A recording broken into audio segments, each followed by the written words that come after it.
Okay, so new magnet holders, bobbin holders to fit,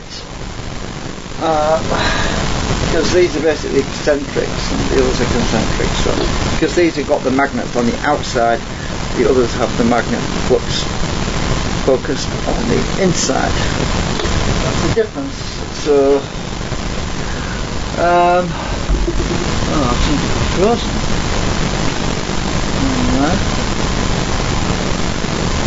Oh, it's just a delay. Right. So I need to get this out. This is my adjustable toroid. I was working out exactly what the millihenry is on for the toroid for the next circuit board I built, and it comes out at 9.7 millihenries. That is basically optimum. The reason for the choke is to store energy through an LC network, that's the inductor and a capacitor network, to store that energy to be delivered a few microseconds later to the exit coil to counteract the drag, basically. That's the main purpose of that, and also it offsets the loading factors on the actual generator coil as well. Just looking to see which ones I've got to disconnect. Yeah, I've got to take that off. I hate it when things start flying around. Finally got rid of those friggin' great big magnets that were stuck on top there.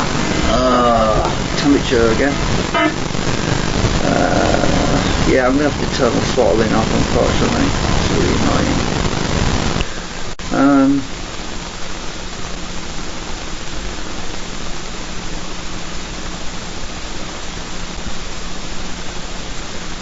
Well, could get some drop frames, but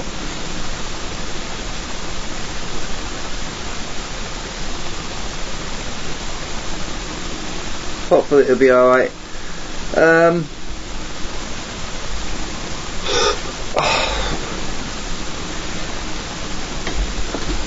I hate having to take all this lot off, but I have to do to put the new bobbin holders in. And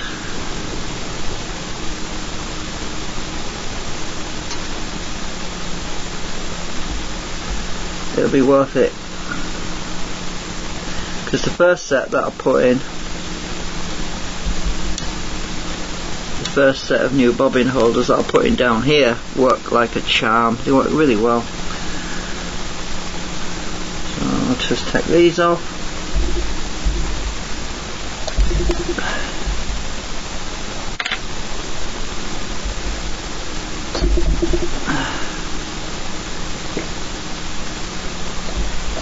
These are just plastic, basically, with ferrite rings on the end for the inner core, ball bearings on the other end. These need to be shortened as well, but I'm not gonna. Well, I don't know if I'll do it today, but we'll find out.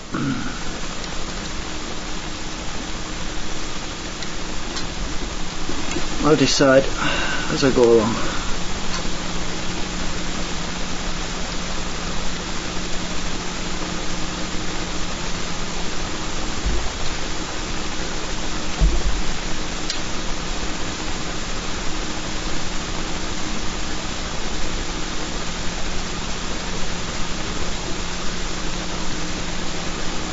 I actually put thicker wire on connected to these bobbins because the other wires broke off, and also I've got less losses as well when having these longer wires, these thicker wires. It's better. Right, so I've got to untwist that one. I've got to take these out.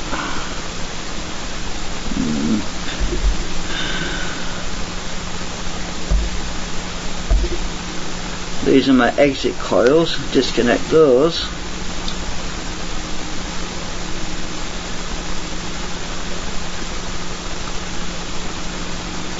The bobbin holders won't come out until I remove the exit coils.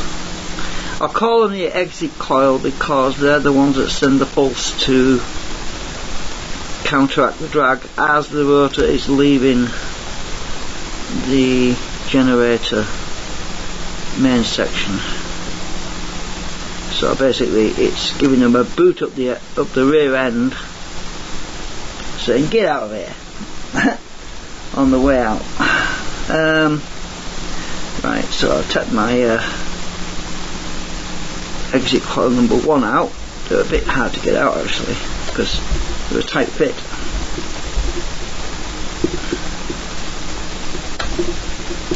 I've got to move things around a bit, slide the bobbins about. Got there, that's number 1.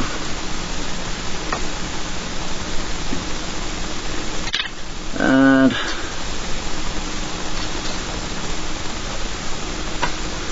number 2. So my 2 exit coils are out, and they've got ferrite noise suppression toroids and cable suppression ferrites in there. Right, so take the first bobbin out. These round bobbins will only come out once I remove the actual holder. Slide out like that. Need to disconnect the other end. Right, that's one out. And disconnect that end. I'll just push it out this way, it's easier. And you can see what's going on.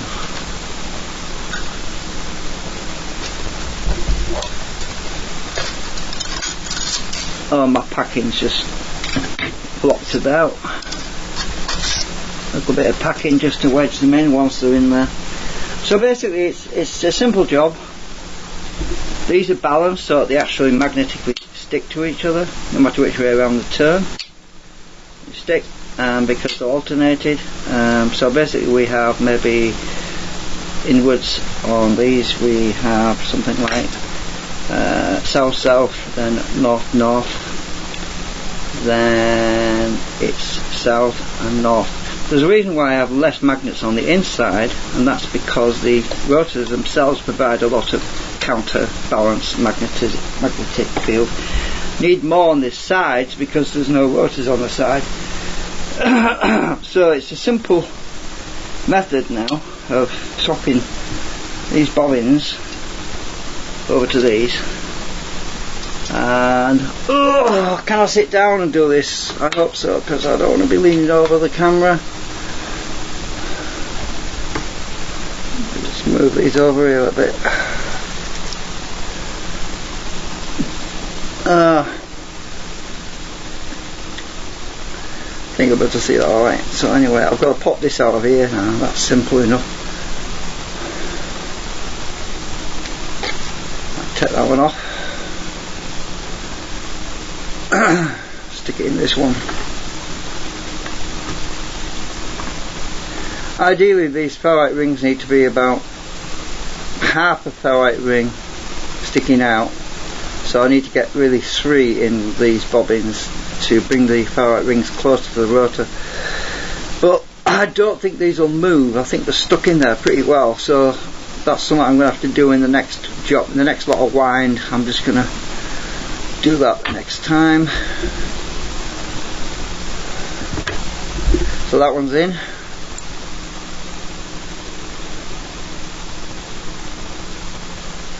So let's reverse the process now. Stick this one in there, stick these wires in first and thread them in. It's a bit of a fishing job, fishing the wires through. It's not too difficult.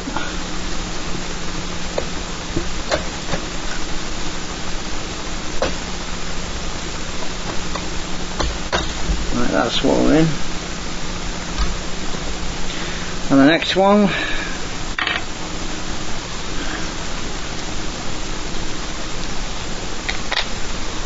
turn that one off.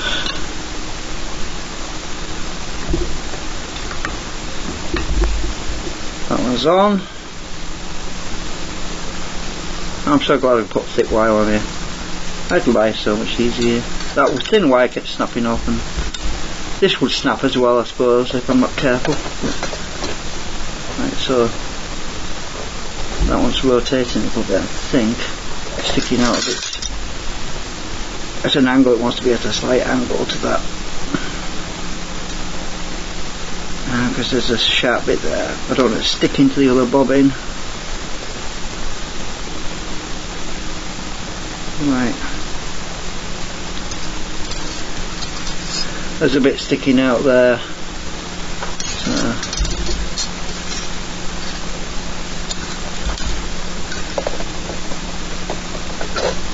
right, they're in. Right, the magnetic field's pulling them together now. So, they're in. Now it's just reverse. There's dismantling of the exit coils. Actually, I really need to put that tape on the top end, really, so it's the same on both sides. And this tape's just to allow me to pull them out more easily, really. Gives you something to grab a hold of.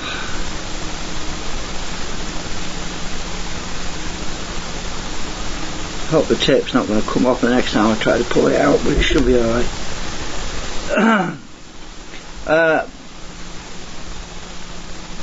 Another technique I can use is to trim a bit of that plastic off the edge, which I did on my other ones actually. The bobbin, the plastic was a little bit sticking out. It makes it easier if I just trim it a little bit off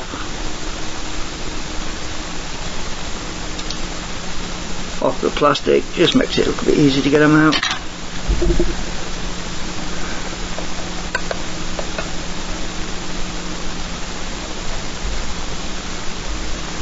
One exit coil back. Notice I kept them oriented so that when I put them back in, the wires would be pretty much the same. So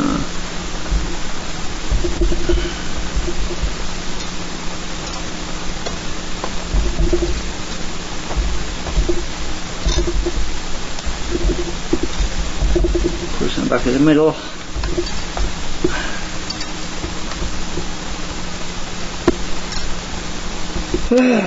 Right, just remember me which way around everything's wired now. I know that those two centre tap ones are twisted together, so they're easy.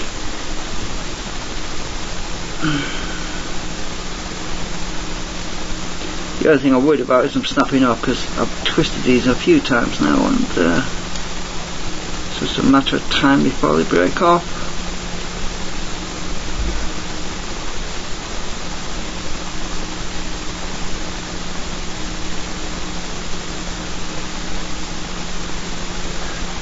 See if I can do this so I'm sitting down, because right.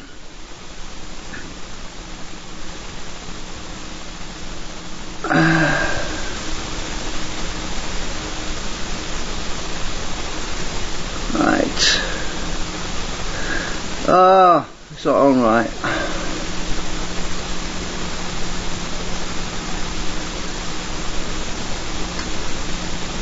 She's got solder on the wires.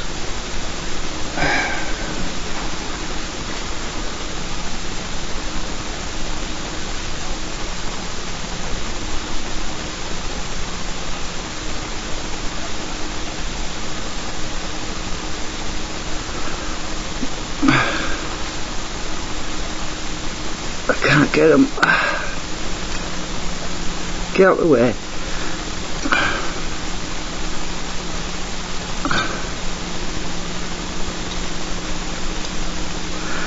I still haven't got on. Shrinky neck.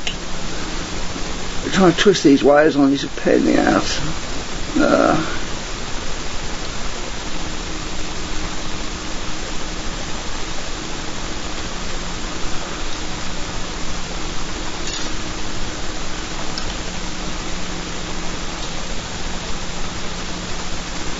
This wire is in the way, get out of the way.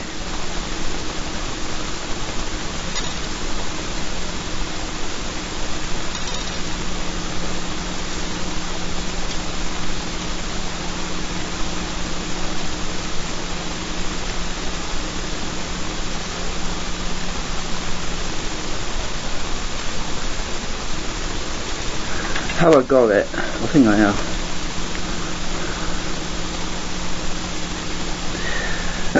Right, my long wire that's connected to my oscilloscope, which is for the centre tap monitoring, needs to go on.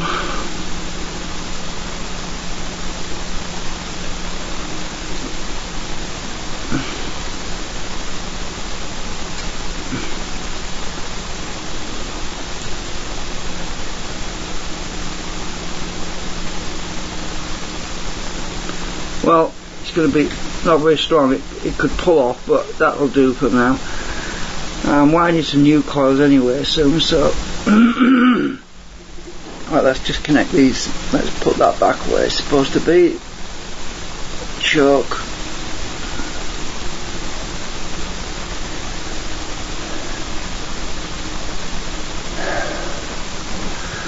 Right, this one is connected to the top one.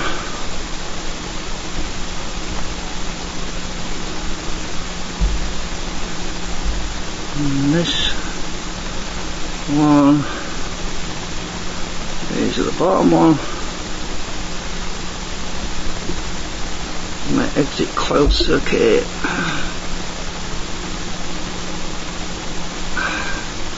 Right, that's on. Let's get out of the way. Right. Generator coils need to be wired up again. I can't remember which way around they were. I'll have to swap them around if I've got them wrong. I think this was the bomb. Hang on, let's see. Just a minute.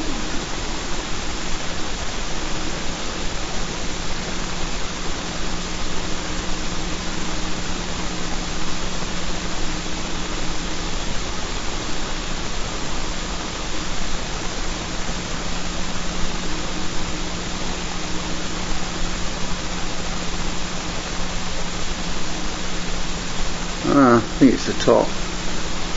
Right. I think that one's the bottom. Yeah.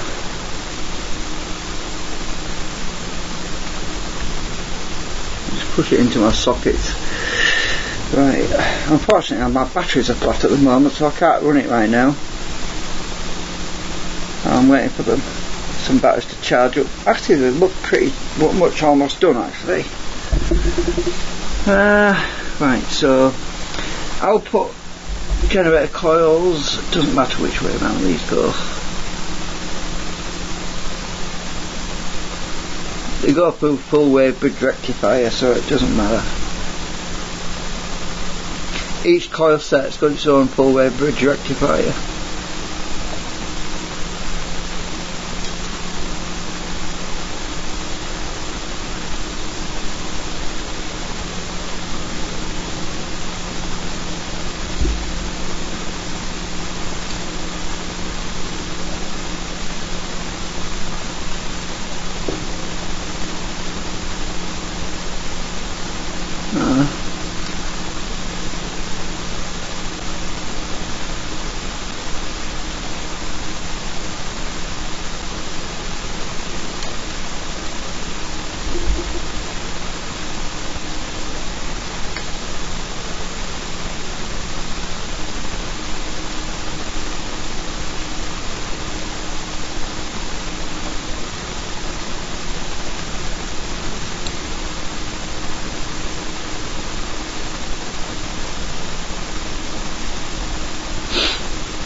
Right, that's all done, connected up. There's no coils on the bottom end yet. I mean, don't really need them.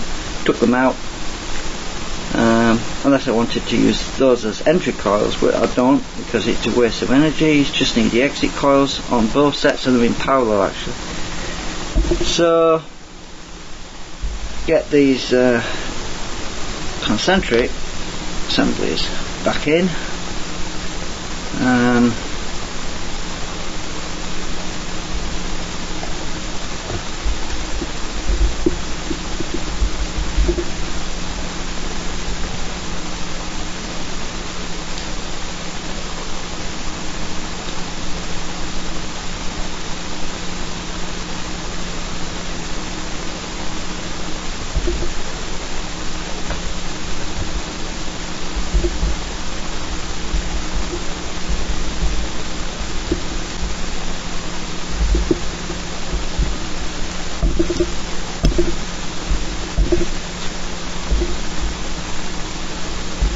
Right, I love blue tack, helps stop rattling.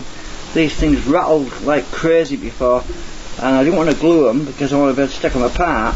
So blue tack is great. It looks a bit messy though, but it stopped them rattling about, kept the noise down.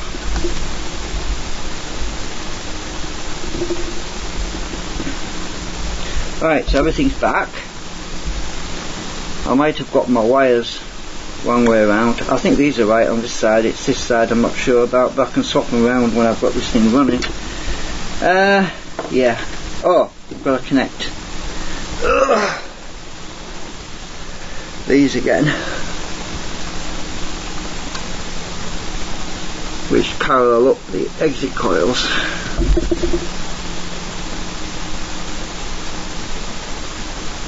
Right, that's that done. All done now. I'm just waiting for some batteries. Actually, I could connect some batteries that are pretty flat, but it's not going to run very well. I just want to have a check. I just want to see if I've got the polarity right, that's all. The batteries that I've got are just completely flat right now.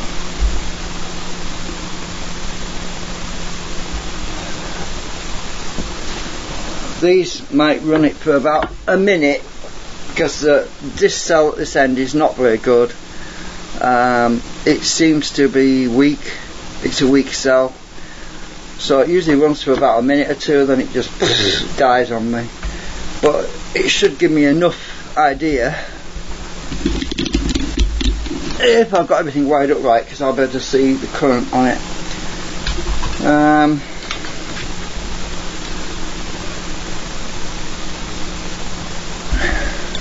It'll only probably run at about 3000 RPM. Come on, these clips are horrible. Alright. So I haven't got my I ain't got the camera pointing at anything useful right now. It's alright, I'll do another video later showing it working properly. Probably use my hand phone. But I'm just wanting to see if I've got everything wired up right. I'll know if the LEDs come on.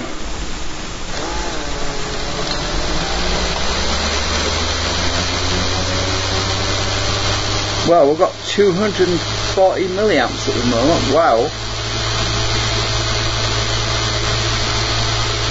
260 milliamps coming out right now. I think I've got something wired wrong.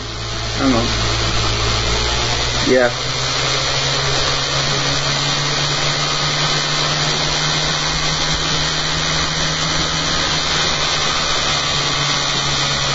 Right. LEDs? No.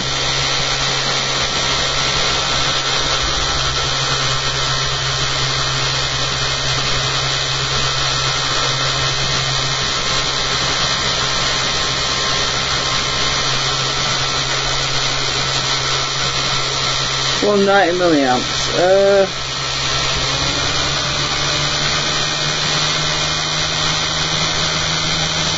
280, 290 milliamps. Something. Oh, the LEDs are on. So to tune it a bit.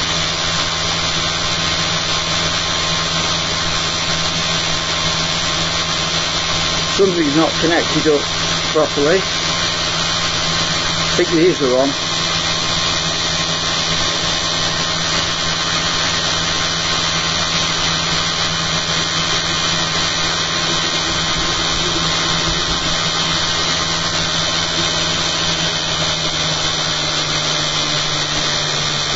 No, they were right.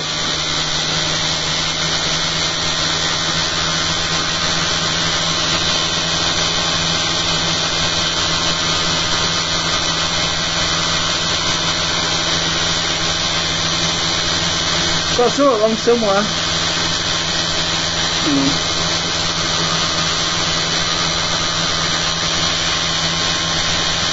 My waveform was messed up. Hang on a minute. Might have got the probe the wrong way around.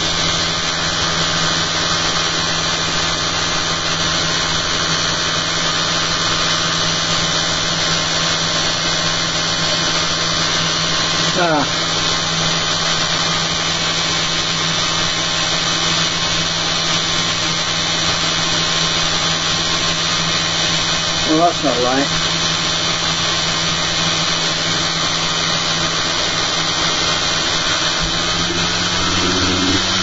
That wire's coming out, that's why. No, that's wrong.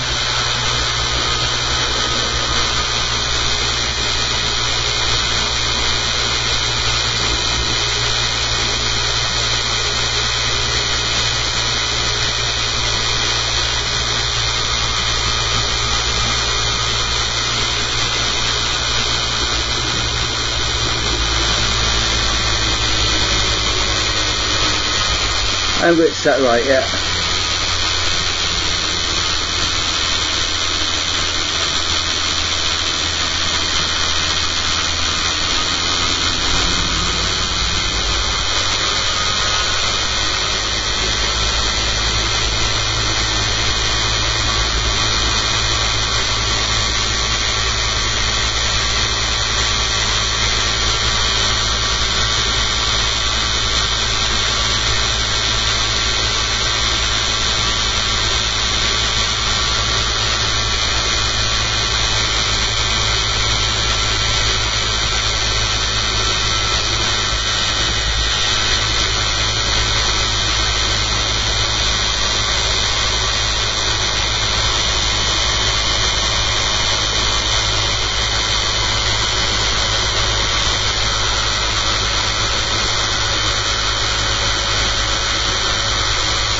Oh dear, what have I got wrong?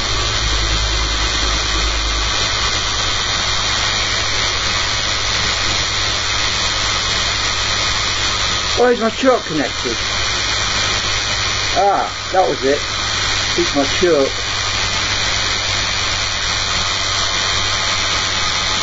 My delay line. Aha. That was it.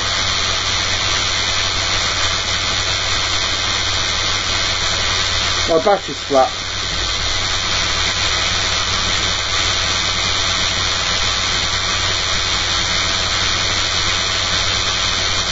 Okay.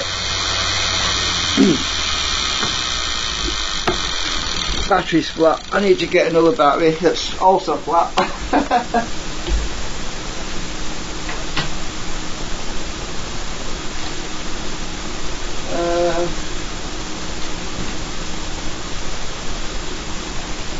Let's see if I get a couple minute to try out these batteries. These are pretty flat as well. They all need charging up. I've got a whole bank of batteries on charge right now.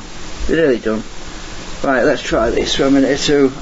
My choke had got moved. That's why it wasn't. My delay line was off centre. It wasn't connected right. So that's the reason for that problem. Right.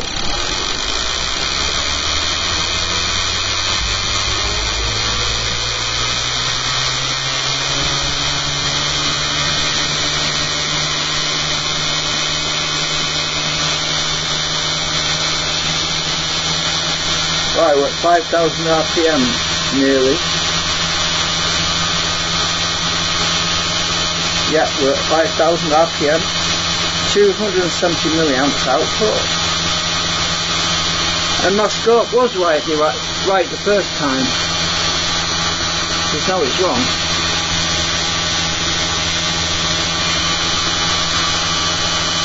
Otherwise everything's back to front, that's it. Right.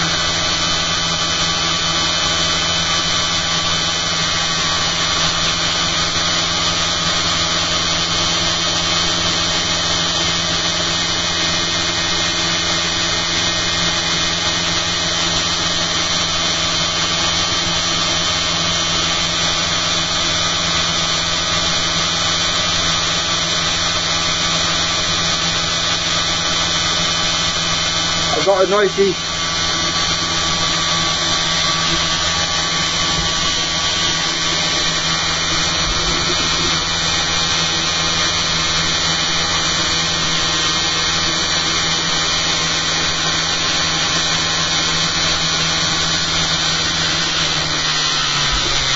Now what? Now what's happening? Oh, my battery's dying. Told you wouldn't get more than a minute out of it.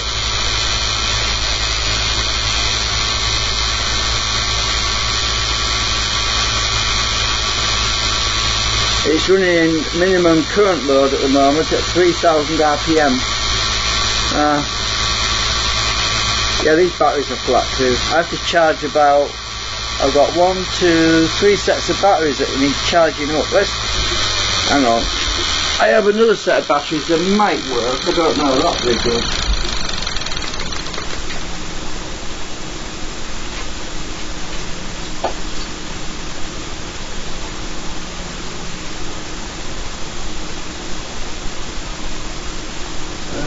They're all tangled up.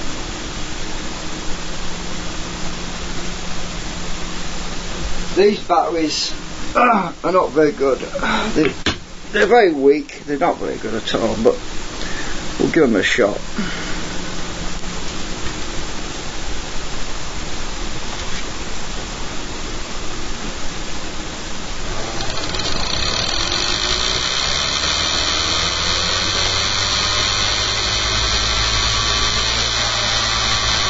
No.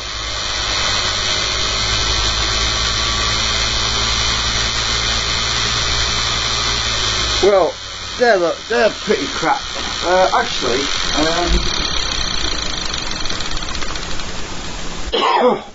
if I parallel them up with these, I've got 2 of these weak ones. They're really cruddy, horrible batteries.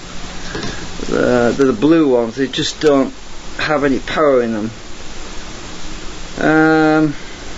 Right. So.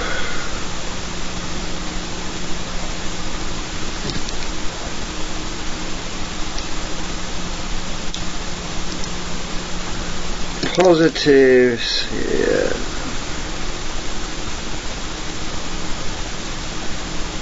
Positive is that one. Right, let's check that.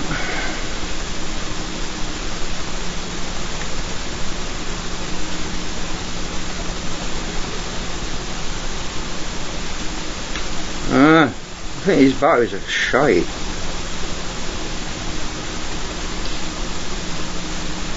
That's positive. So if I just get these 2 together, I'll cost my jumper leads. Hang on. Positive. So I use the yellow wire. Positive. These are all weak, so I've put these in parallel. So let's see, white.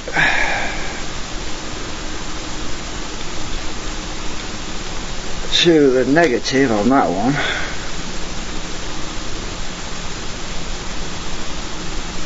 The wire's really thin as well, that's why it's so crap. Right, that's in parallel with that one. If we connect that one.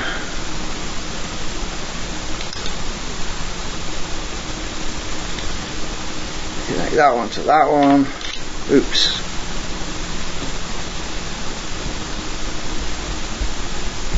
I always check to make sure I haven't got anything crossed over. Right, that should work.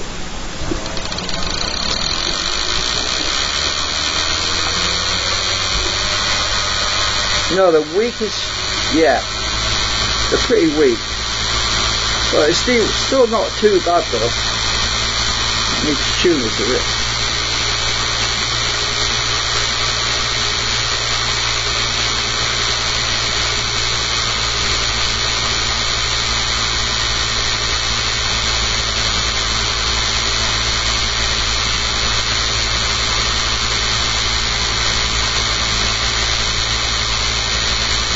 I just take the load off a minute to get the speed up. Nah, not going to do it.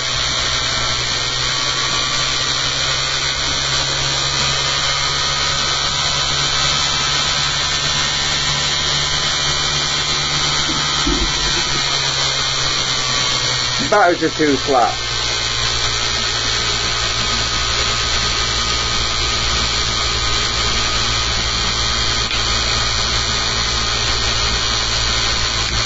Cold.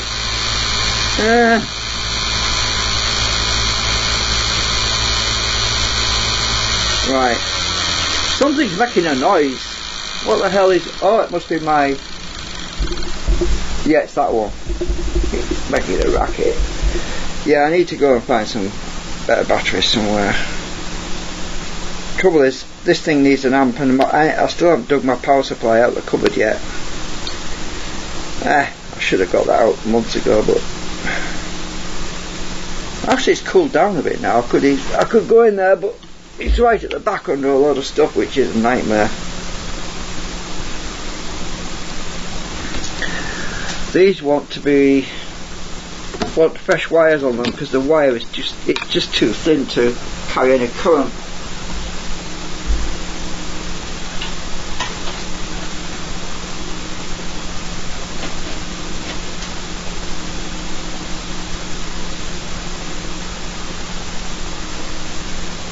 Well,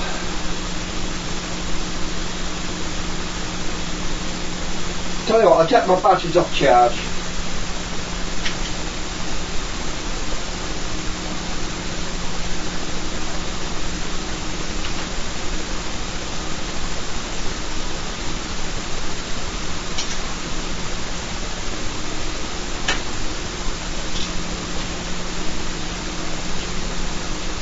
Right.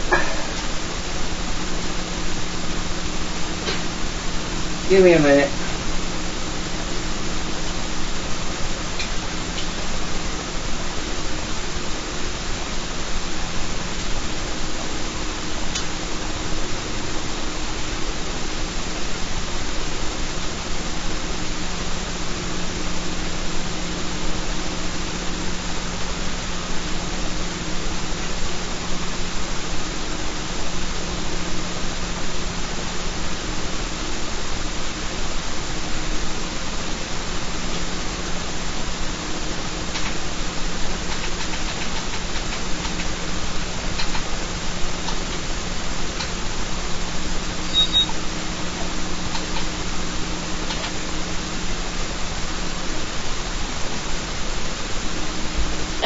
Right, these batteries are nearly charged up anyway, they're nearly fully charged.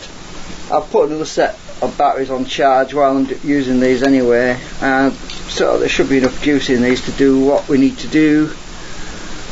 There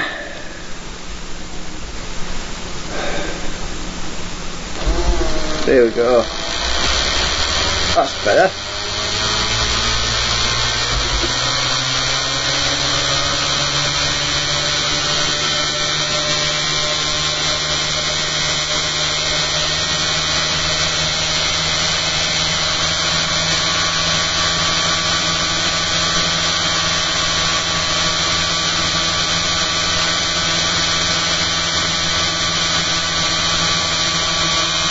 Something's vibrating.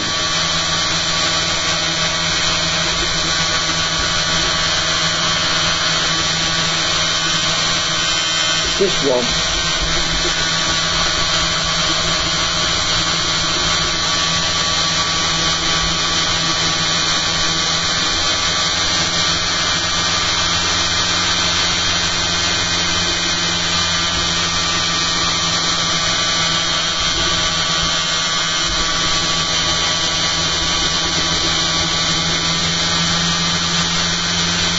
No, it's not that one.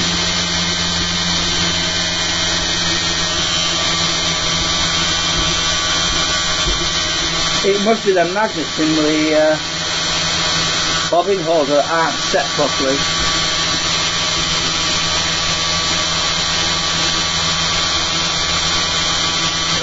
But we're at 280 milliamps at the moment. Output into 6-volt load.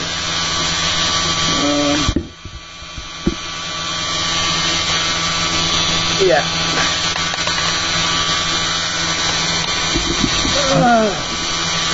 Right. Well, I'm drawing more current than I was before, so there's a problem somewhere. Let me just check I've got these crossed over.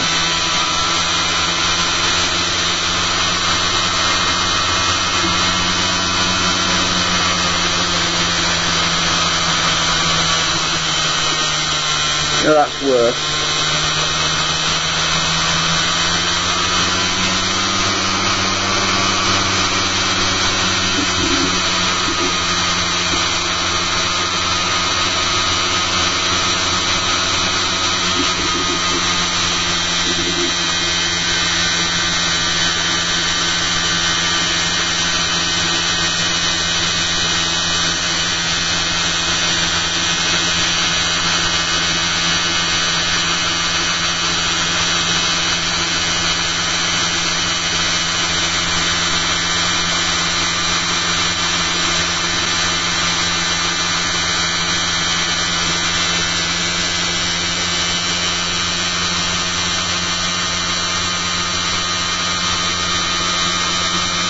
Oh, that's better.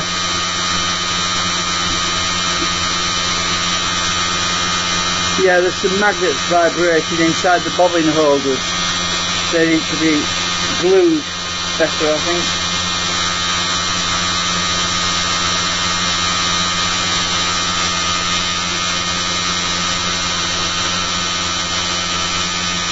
I know it might be.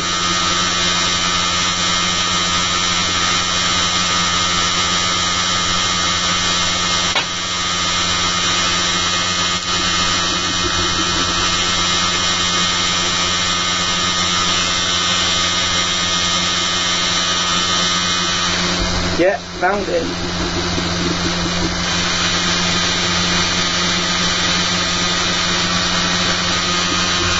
I have these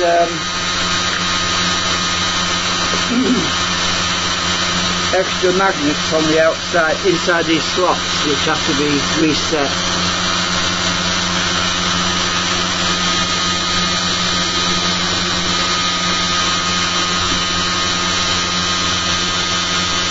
They're all in a string, so what I'm going to do is reverse them, should quieten things down a bit.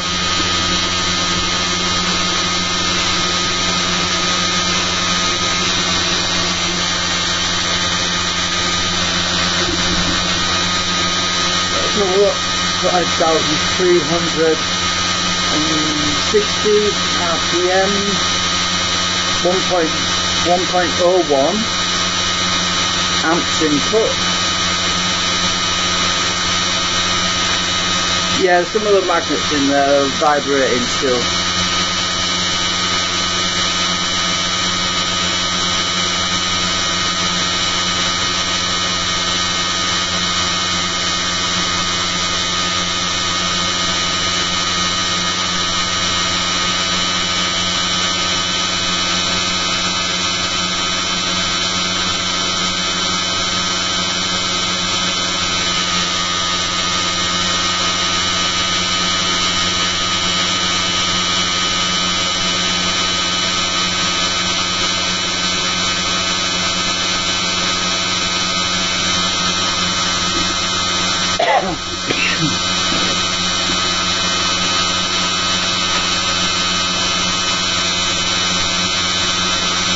I need to I think I need to glue them in better.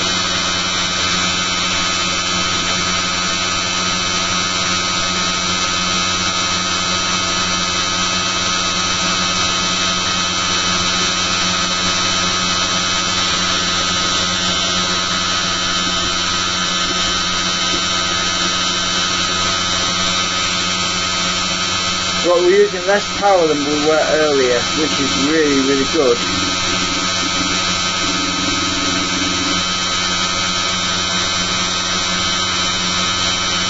check my tuning.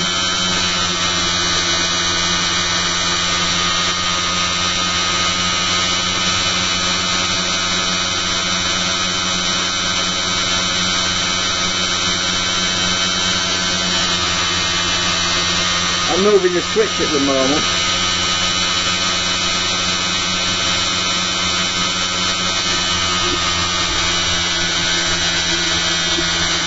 Oh shit, don't say my switch is knackered.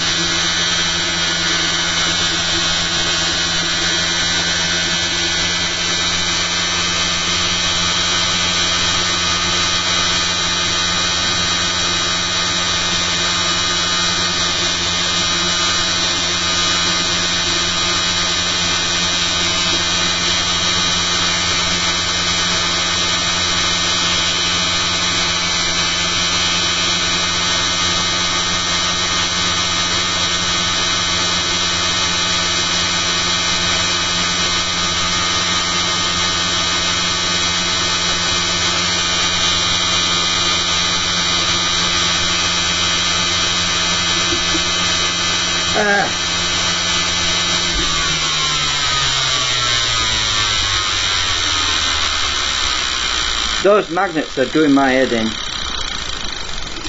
because they're not fixed properly, and I've gone and disturbed my switch has come loose on the back of here, I think. Damn it. There's always something. Right, so let me see.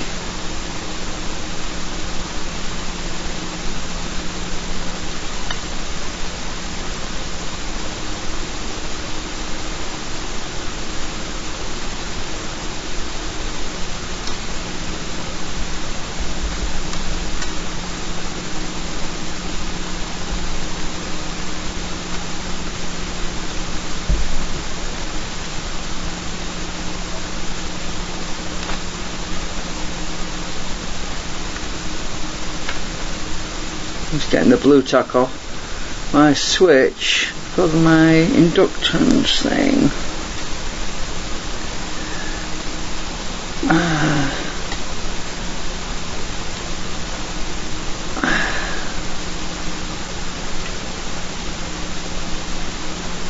Has it come loose at the back?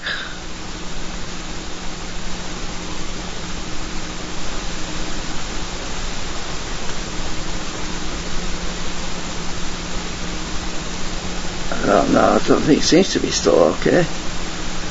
Huh.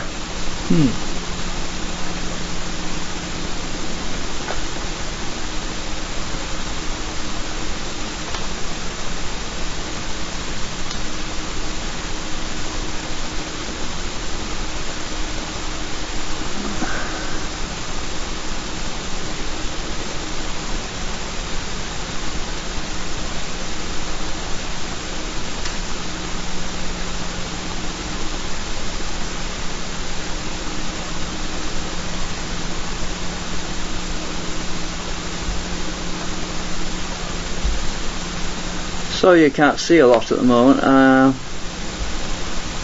was only planning on filming the changeover of the magnet holders, and the camera doesn't have a very long leash on it.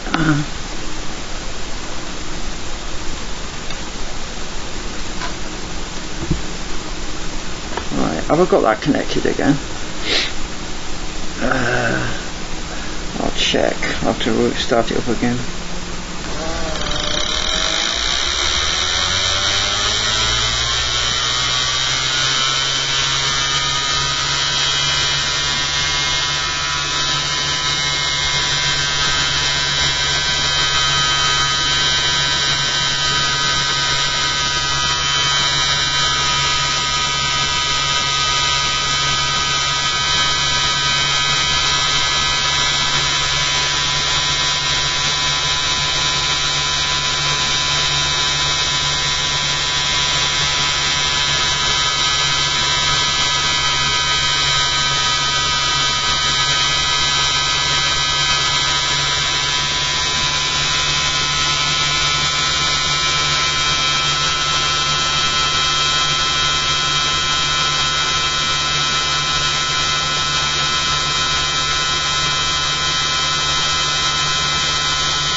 Yeah, so basically I'm going to have to take it all out again and glue those magnets because they're vibrating like crazy.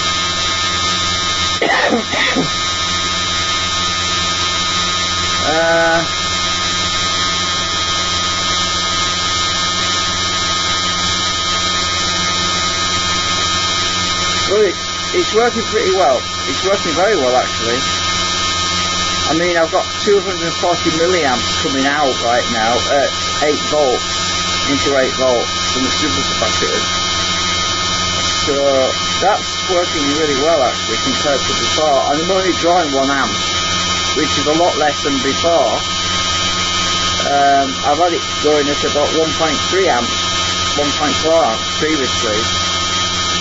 But this is, yeah, it's just them bobbins, they're not quite right.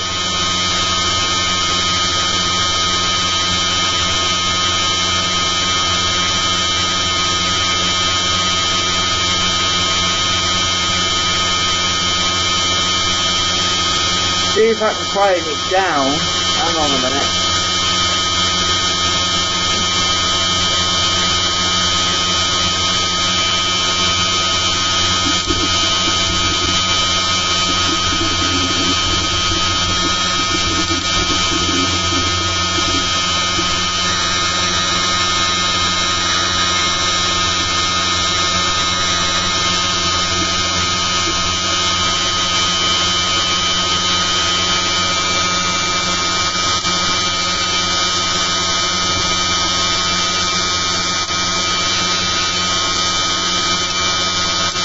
No, it must be the inside ones.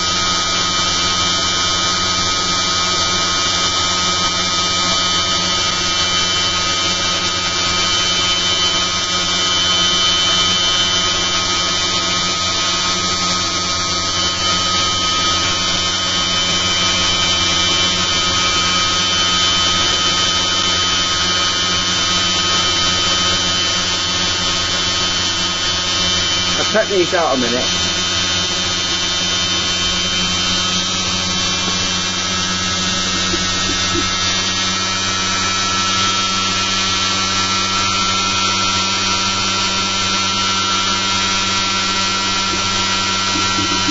Which one are you?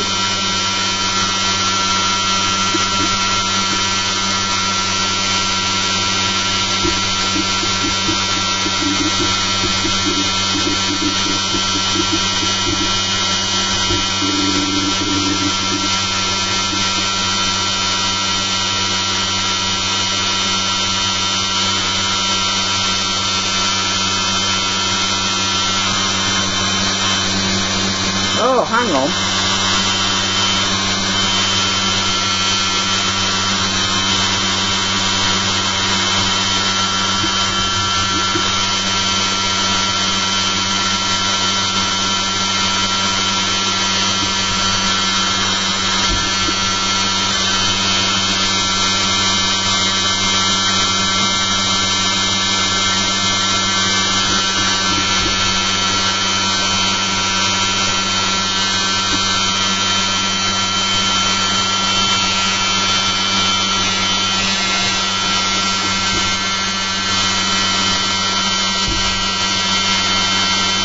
Just looking at the noise.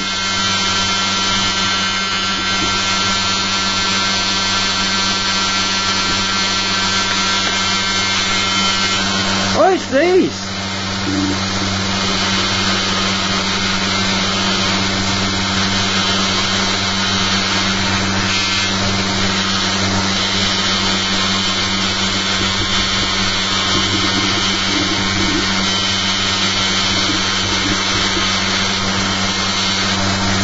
Ah, it was the other ones that were making all the noise. Right, hang on.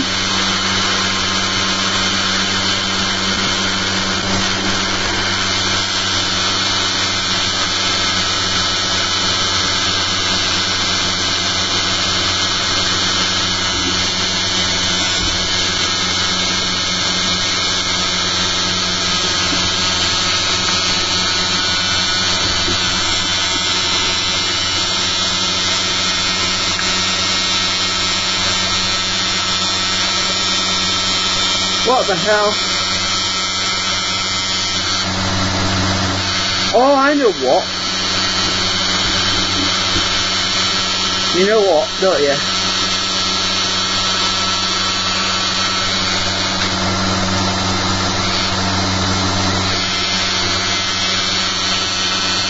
You've got these things.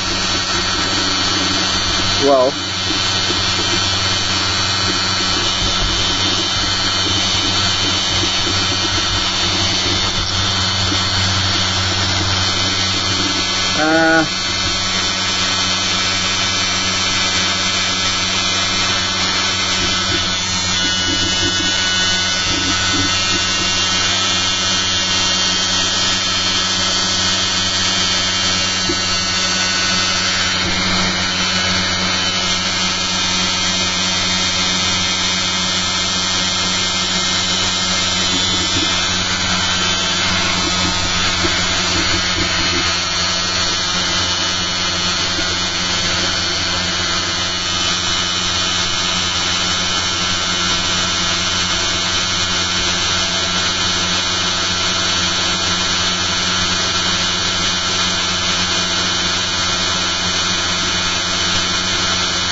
It's this side that's doing all the noise.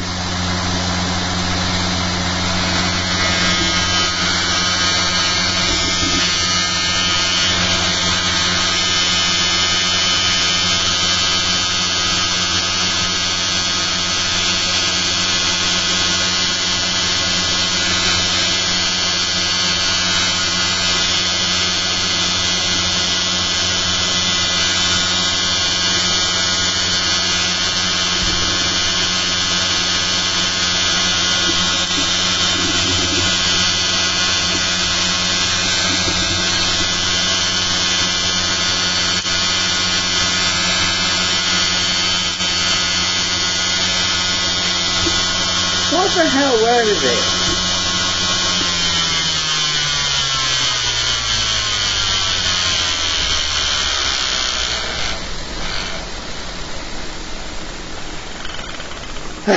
Driving me up the wall. Right, there's something vibrating like crazy, and I think it's my cores that are vibrating, so I need to pull. I think I need to pull them back a bit. That's what it is. Oh, it's giving me a headache.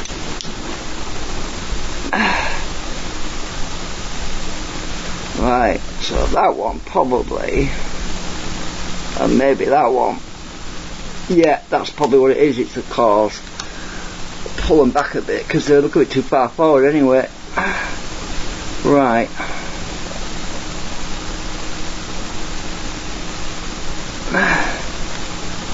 So for some reason these cores have got a bit slack. Right, so what I need, I'm just going to put a bit of glue on them. I don't want them vibrating. It's just Yoo-hoo glue, it's not permanent, so I'll just put a little dab of that on. You know, stop these rattling about, give me a headache.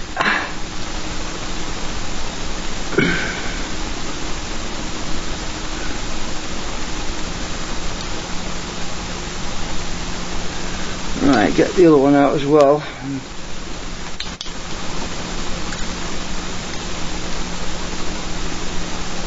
Pretty sure that's what it is. Come out. That one's pretty tight actually, that can't be the one.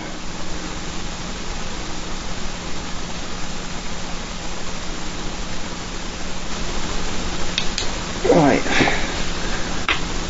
What else could be rattling? Oh, it could be the ferrites. Let me just check. The ferrites, if there's a gap between them, they can resonate.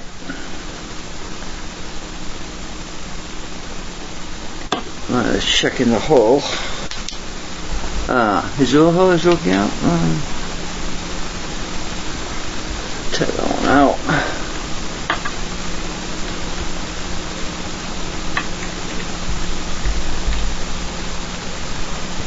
There's not much else it could be. It's the ferrites that are vibrating.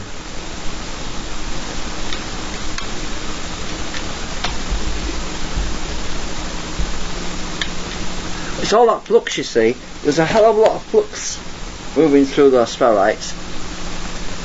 And has my stream crashed? Am I still live? I don't know.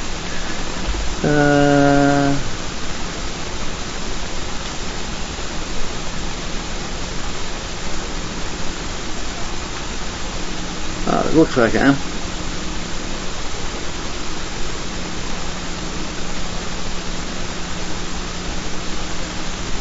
It's slipping YouTube. Crap. Keeps getting stuck. Right. So what I'm going to do is these weren't rattling before, which is weird, and I can't understand why they're rattling now because they weren't rattling earlier. Which is weird, very strange.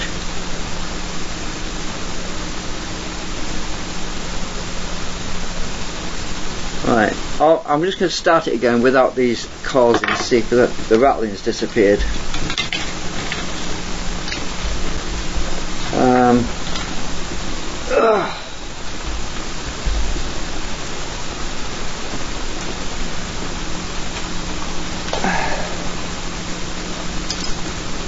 Take that off a minute. Don't need that anymore.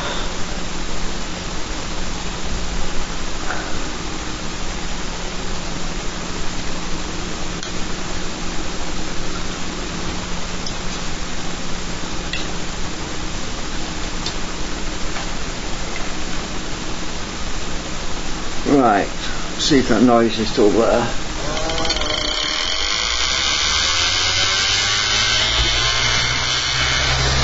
Yeah, cheers. What the hell? Is it these?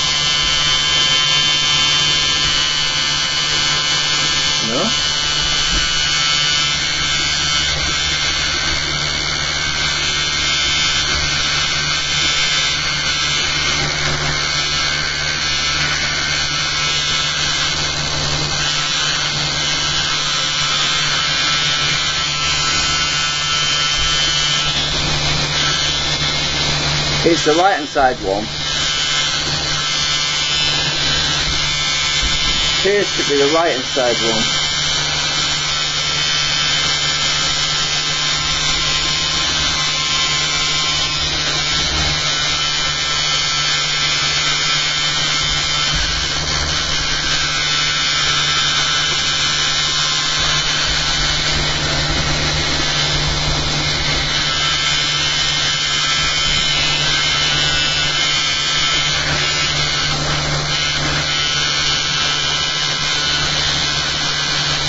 Oh, hang on.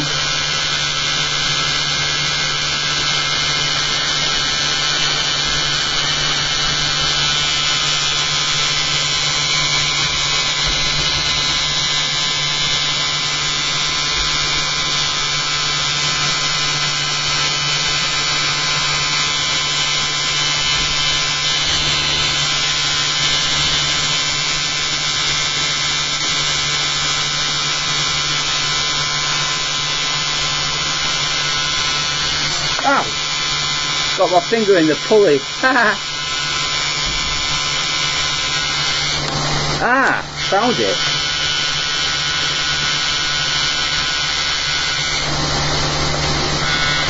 It's these magnets on the other one.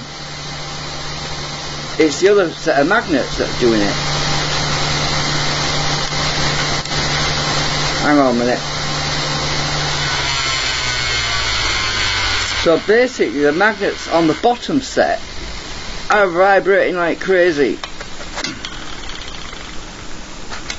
So I've got to get these out.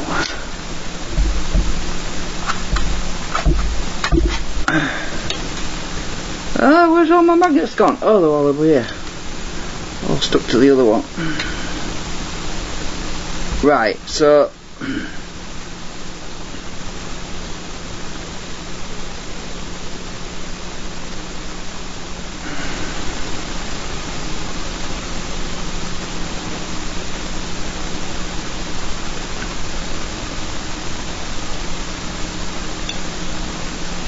the magnet chain on the other set of magnets was the one vibrating. That's what it was. So basically I'm just going to flip these over, put them back in again if I can without it. Yeah. Ah! Stupid things.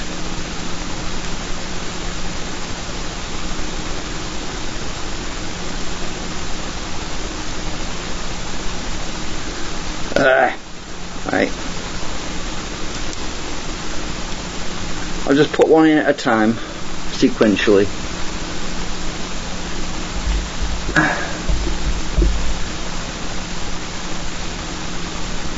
Hopefully this will sort it out. If it doesn't, I'm going to have to put some glue or something in there.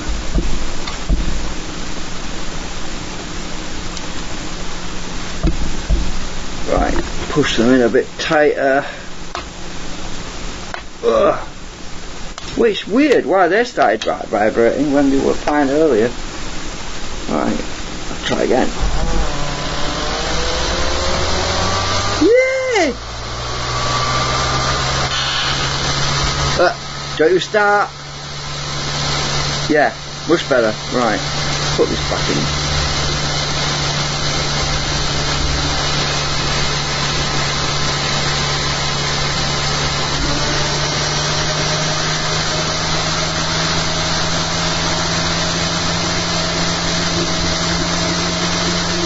That's all it was, my magnet chain.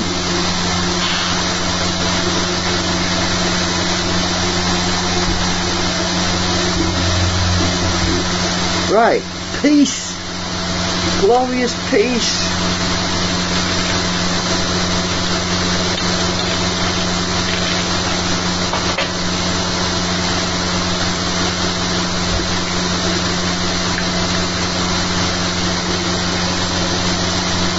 I need to cut some more of these packing things.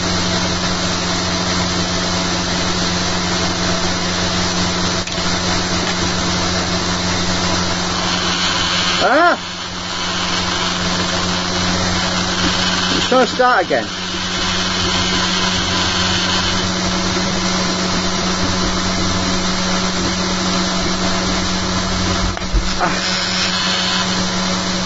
At least I know what it is now.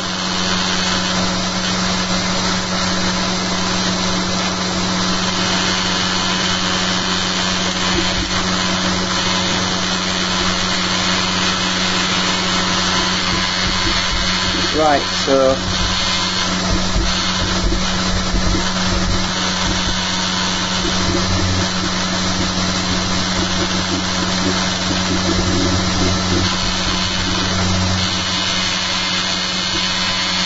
we're starting again.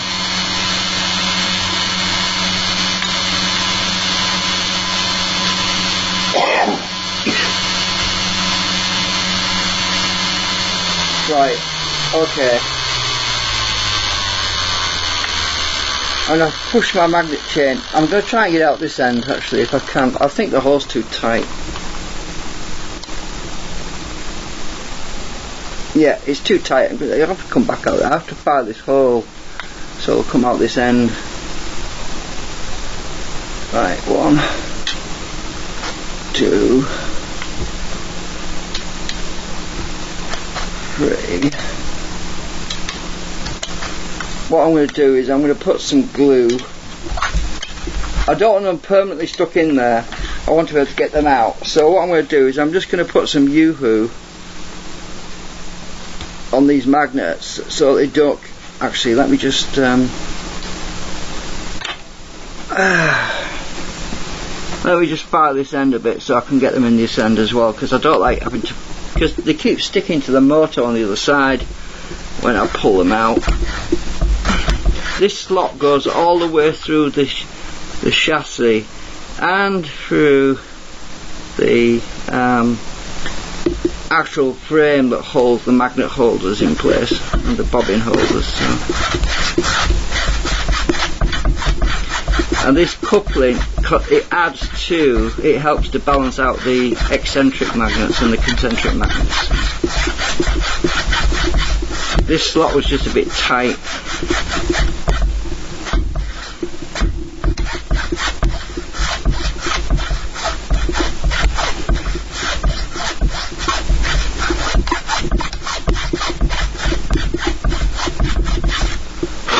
Right, let's see if it'll fit now, this end.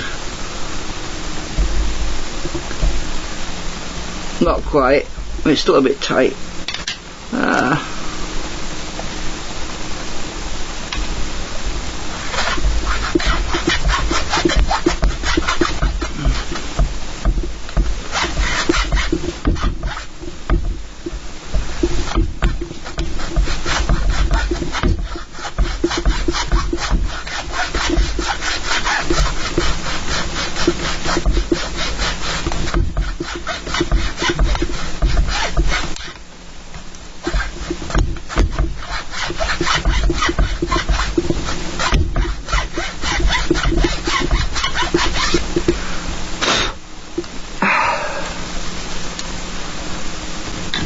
See if that will go in.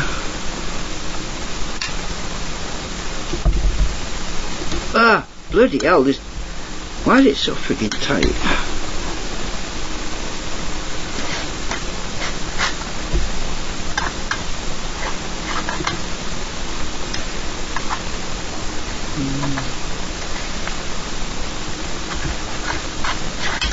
I'll try a different, I'll just try my rasp files.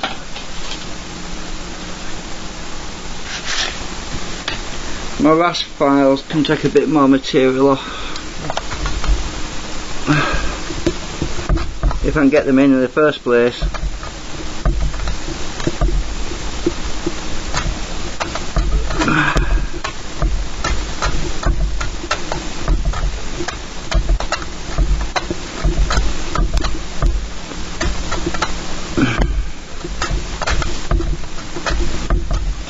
The rasp files are not going it, not making it.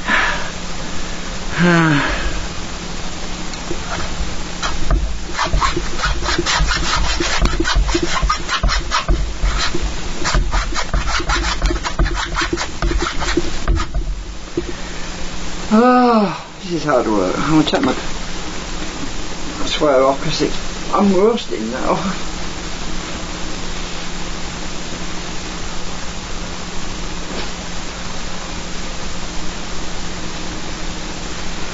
Ah.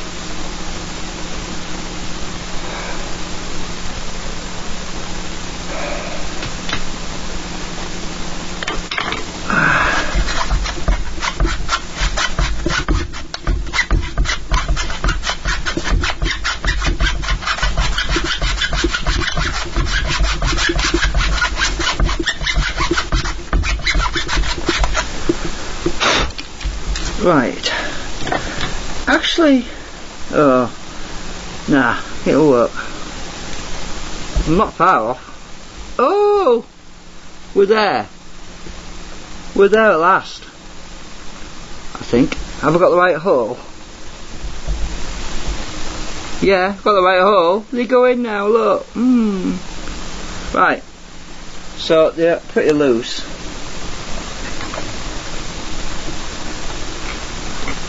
Right, so I wanted them loose so I could push them out still. So this glue, it's not really strong because, well, it isn't on metal. So what I'm going to do is I'm just going to run a little bead of glue down these magnets, and it'll stop them rattling. I don't want it to be permanent. I want it to be squidgy and soft, and so I'll just run my finger down.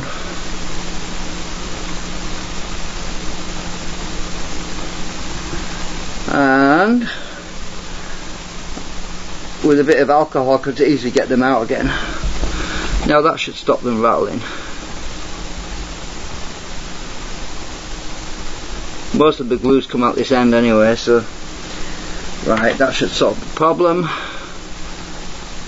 Push them in a bit further. There we go. Right, there shouldn't be any more rattling now.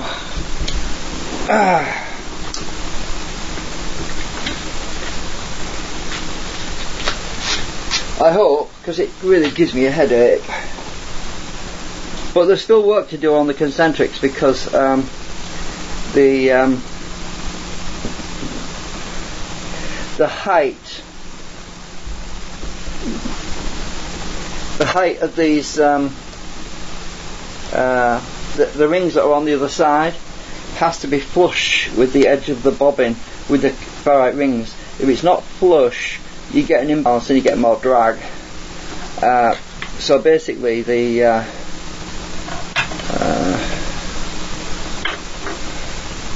if I can show you with this one.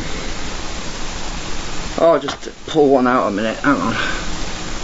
So basically this ring here has to be flush with the edge of the ferrite ring, so it has to be equal distance. And when it's like that, it's balanced and it doesn't pull and it doesn't push so much. It kind of balances out, but it's going a bit too far in right now.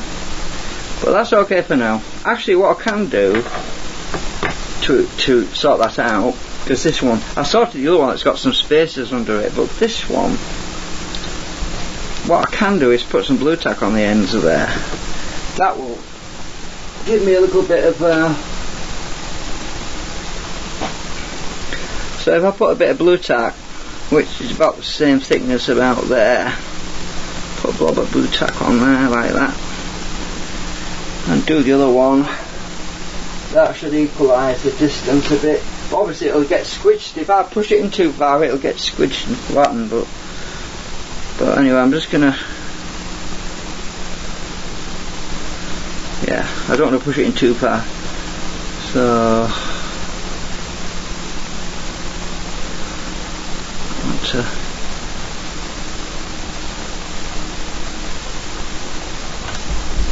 right, that should be about right.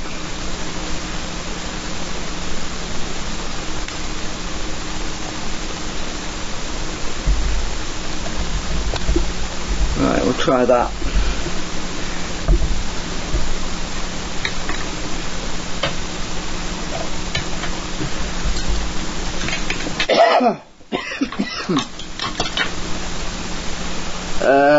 Yeah. Right, put my other file away.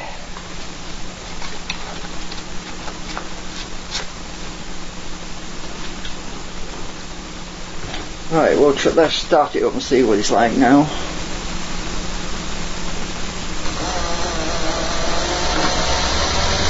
Much quieter.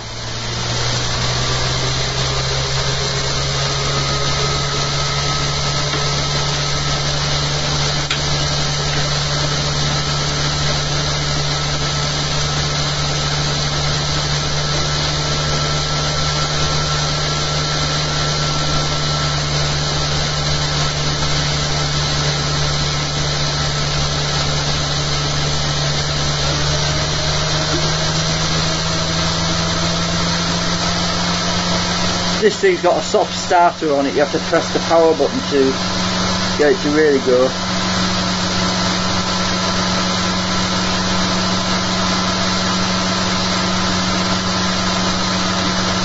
Oh, that's much better. 9.2 volt supercapacitors, 190 milliamps into that. 5,544 RPM. If you remember previously, we were somewhere around 4,800 RPM. We have gained about 300 to 400 RPM because at this voltage, 9.26 volts, 190 milliamps, I was basically running at about 4,900 RPM. Now I'm at 5,552 RPM, and I'm only drawing, guess what? 920 milliamps. I'm not even at an amp. I'm at 920 milliamps on the input. That's a huge step forward. I mean, my input power is actually coming down, and my output is going up, which is a real big bonus. Oops. And voltage on the input is 13.61 volts. Sorry I can't move the camera. I'll have to show you on the other camera later. But I'm really quite happy with the results so far. I think I should put my jumper back on. I just realised I'm showing on my boobs. Oh my god. Who wants to see that? No. I was just warm.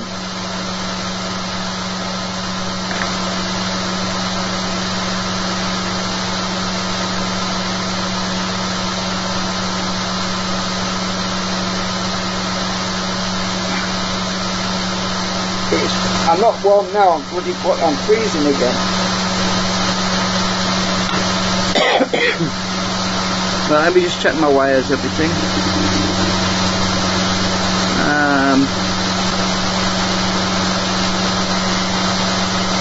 LEDs are barely lit. Oh, I've got a wire out as well. Huh. Hang on.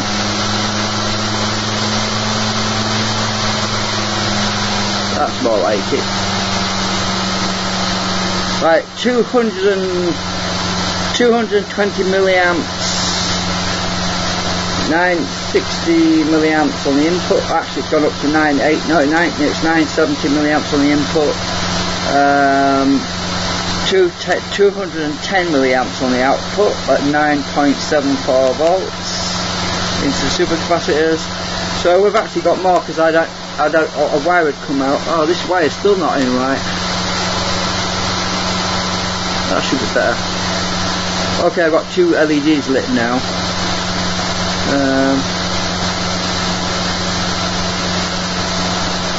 I can't move the camera.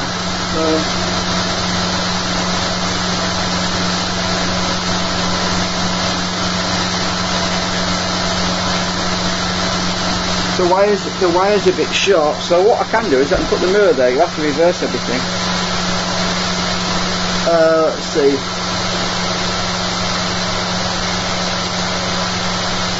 Right, if I point the mirror at the meter,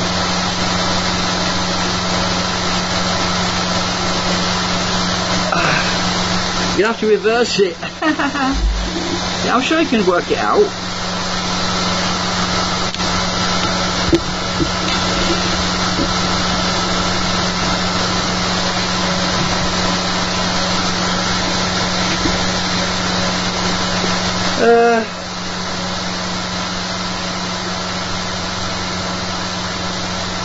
I I don't know if that'll work, but it's backwards. 9.98, 0.21 current, 0.21. I've got LEDs, look. The balanced. Input current is reversed. So yeah, it's actually back to front. This phone doing it backwards. 970 milliamps on the input. This mirror's not very clean actually. Actually this doesn't work. I need to get my other camera out really, but just be patient because there's so many more updates to come with this. I've got new coil wire coming. I'm on 960 milliamps at the moment on the input, and I'm pushing out 210 milliamps into 10.16 volt onto that load, and it's so quiet now that I've got that magnet sorted out. It's so quiet. I can hear myself think now. Yeah.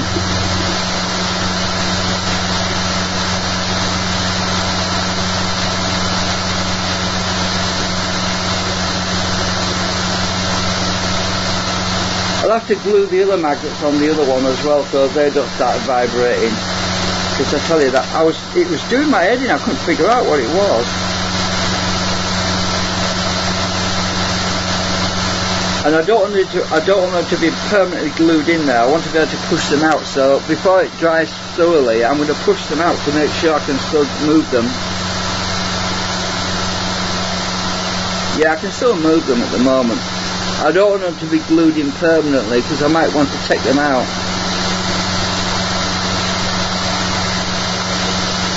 At least not vibrating like crazy now.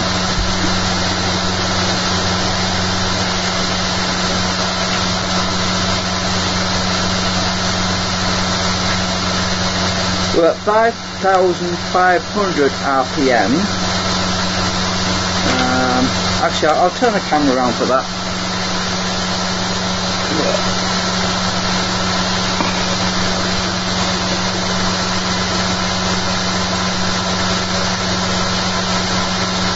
Obviously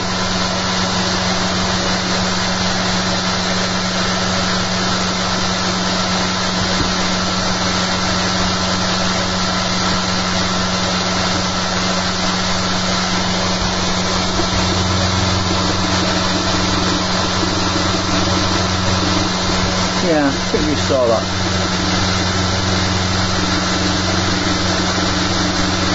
This camera's not very good.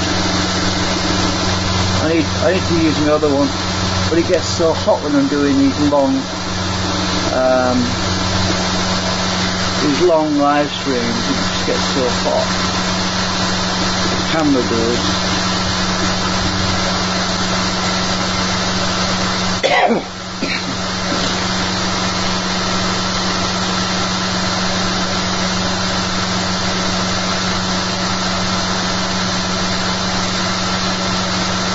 We're at 10.61 volts, 5,542 RPM.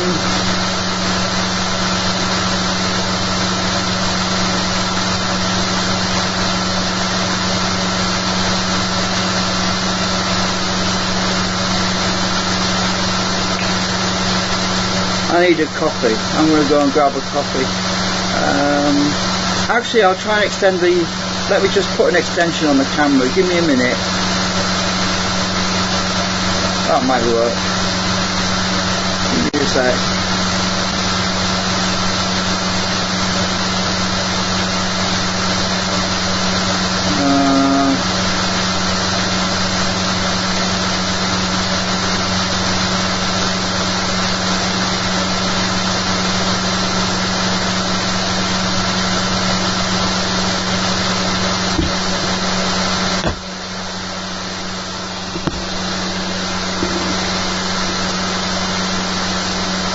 Put an extension on it.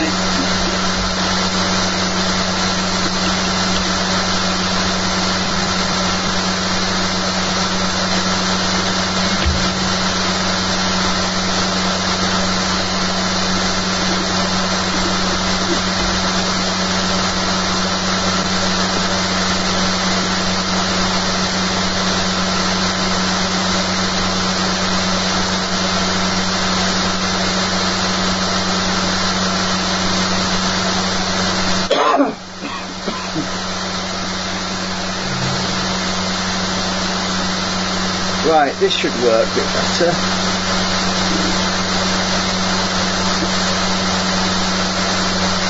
Right,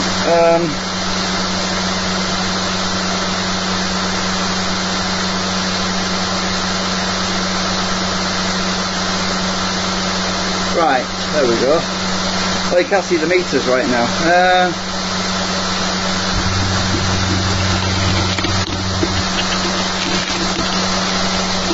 It is sweet as a nut right now.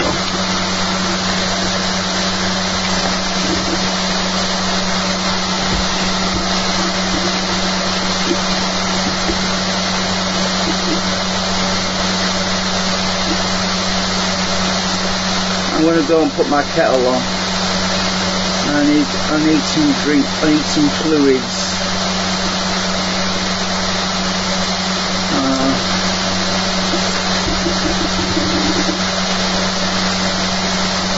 Right.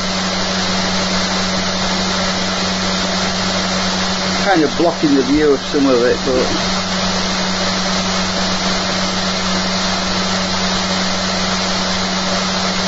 you should be able to see. Oh, the RPM meters across the room. Oh, you might not be able to make that out. But it's at 5598 right now. And the current input is right there. That's for the motor.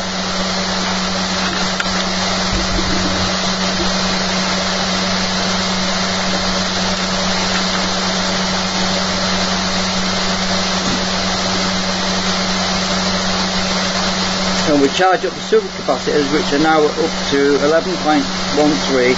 There's actually 2 banks of supercapacitors that are being charged, and it's also running. It'll also dump into my solar battery when it gets up to about 12, 13 or 14 volts, around about there. So at some point this voltage will just plummet like a stone, and we'll see the difference on the RPM and on the current input. It'll probably go up to about 1 amp, 1.2 amps again, but it's still lower than what it was originally.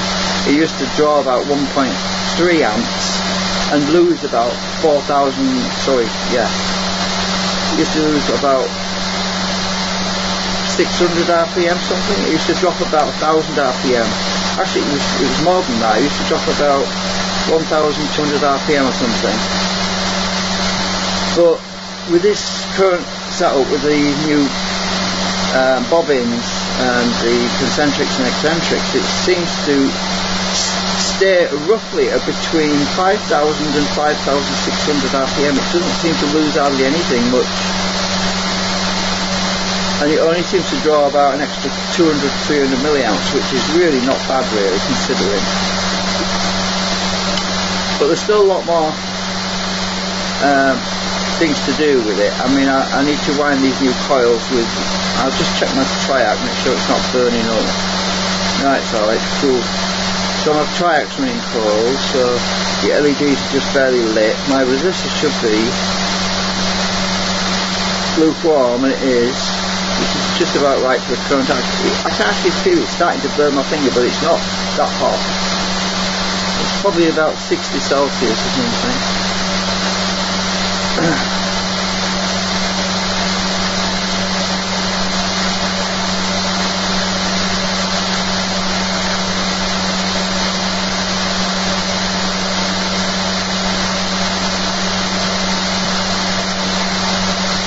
Anyway, I'm going to go and put the kettle on. That's the current going into the back of the supercapacitors, 200 milliamps right now. That's from two pairs of coils. Yeah.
think the relay just tripped. Yeah. So it's not charging up the battery at the moment. I don't know why. Yeah, the relay just tripped me.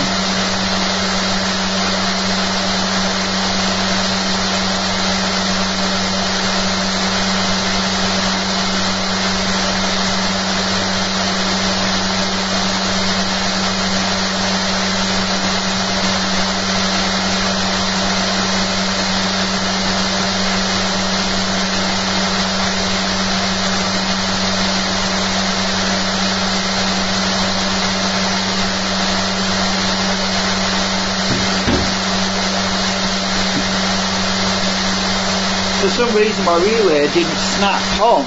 I'll check it, hang on.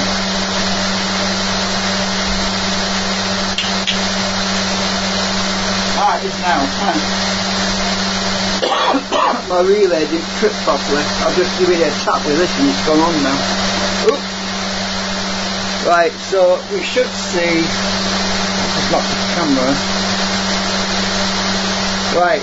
The relay is discharging the supercapacitors into the battery right now. So what will happen is when the relay disengages, this voltage will drop like a stone because that supercapacitor will discharge into the other supercapacitors which are now being discharged. And when that happens, you'll see the current on the input go up slightly. The RPM should pretty much stay around 5,000 RPM. The current input will probably be around 310 milliamps.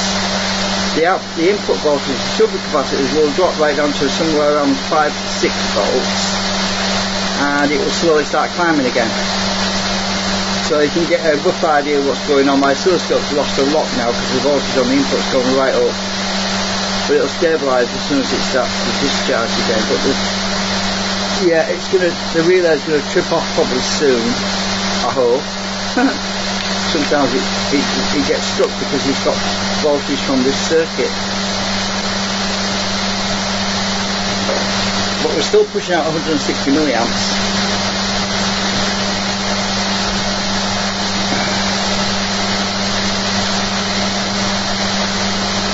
Even into 14.73 volts. That's why it's going up faster now, because it's only charging up one set of supercapacitors now. Ah, there we go, the relay's clicked. Now the current load's going up. The current load is going right up. So that's at 310 milliamps. The voltage on the supercapacitors now dropped to 4.74 volts. We've only got up to 1.08 amps, which is a lot better than 1.3 amps, because this is set to current limit at 1.3, look. If I hold it, oh, hang on. It's not showing me. Oh, I need to go on this setting. That's at 1.3 amps is what it's set to. Oh, I've disturbed it now. Anyway, so you get an idea. Look at how fast it picks up to 5,000 RPM again. It goes up really quickly now. And before it was dropping to like 4,300 RPM. It was dropping like a stone, right down, very slow. So now I've gained an awful lot of RPM, very little drag, very little input current, even at 300 milliamps. So you can see how much better it is than from the previous videos. If you go back and look at the previous videos from last week, you'll see how much of an improvement that is. Because we're still over 5,100 RPM and we're only drawing 1.07 amps. That's 1 amp and 7 milliamps. So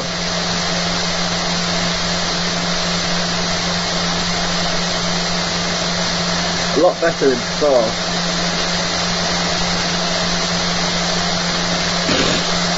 I've got 290 milliamps now as the voltage is coming back up again on the supercapacitors.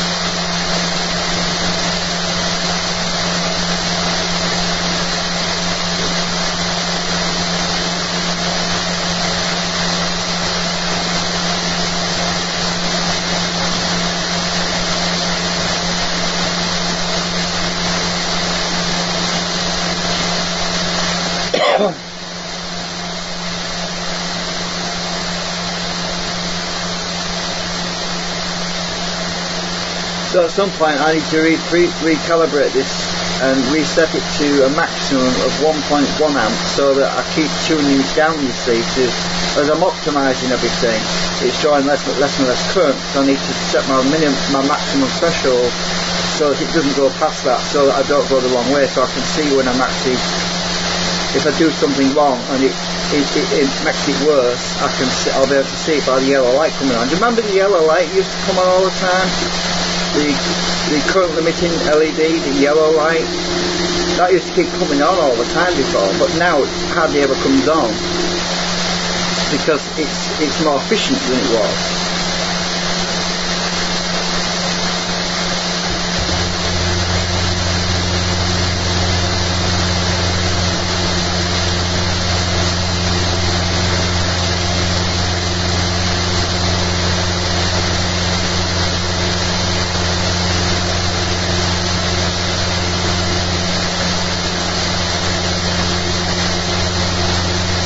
My screen's still working. Oh, it's lagging.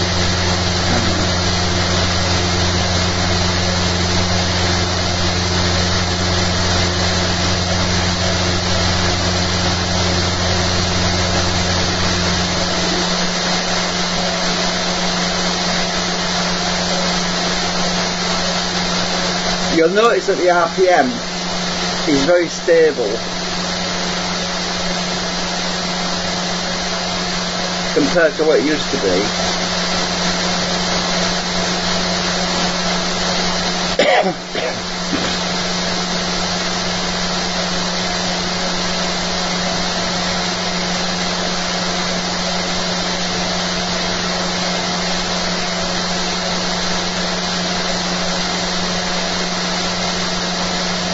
The percentage of extra input current is much smaller than it used to be. It's actually using a lot less input current than it used to do. So these batteries should last at least an hour. Even I took them off charge when they weren't fully charged, but they were nearly there. They were 4.01 volts per cell, so that's near enough. I think they're fully charged basically.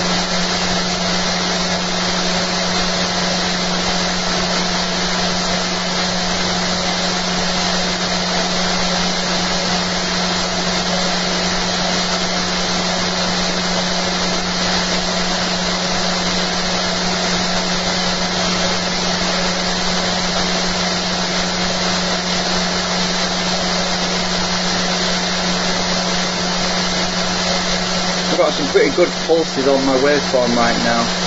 Really nice pulses. They're much better than they were previously. I don't know if you can see it on the scope across there. This camera's not very good for high definition. It's not really a good high definition camera, but actually I'll take a screenshot and I'll try and post it later. Screenshot.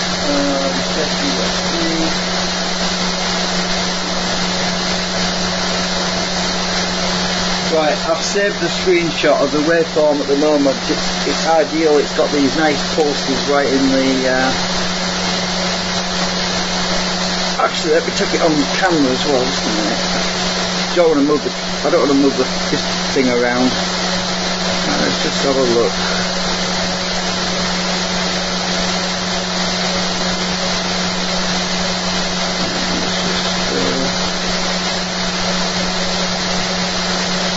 Let's take a picture on this iPhone. Right, I'll just go over there and do it.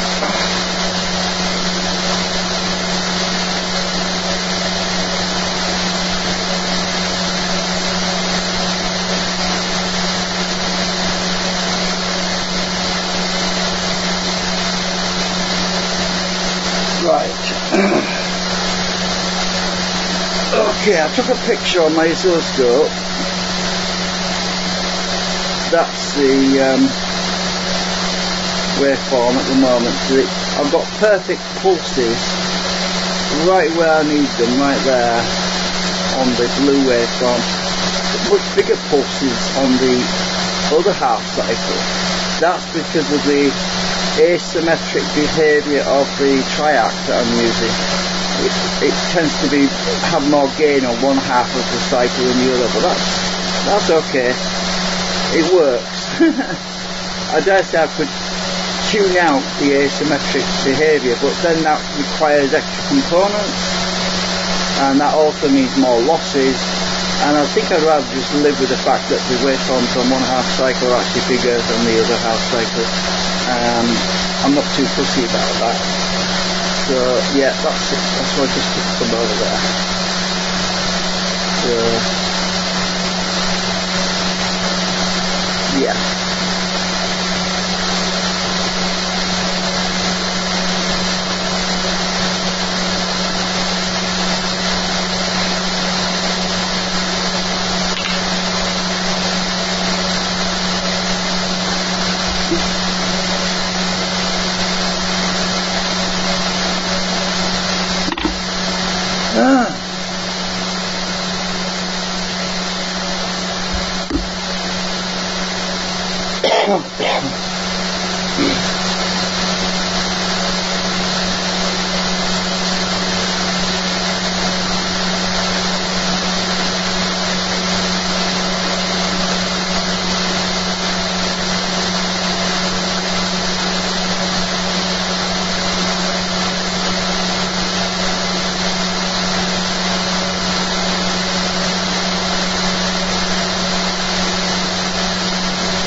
Input current is now 0.98 amps, which is 980 milliamps.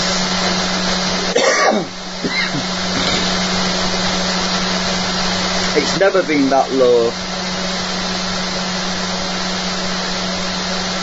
Well, it has, but when it was that low before, I was generating something like 50 milliamps, which is a hell of a step forward considering now I'm actually generating 240 milliamps.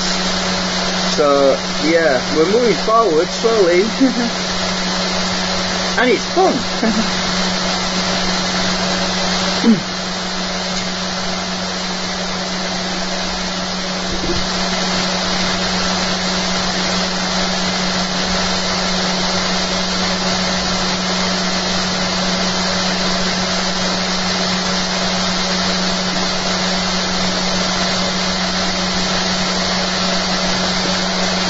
Try not to knock the camera.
LEDs is nicely lit.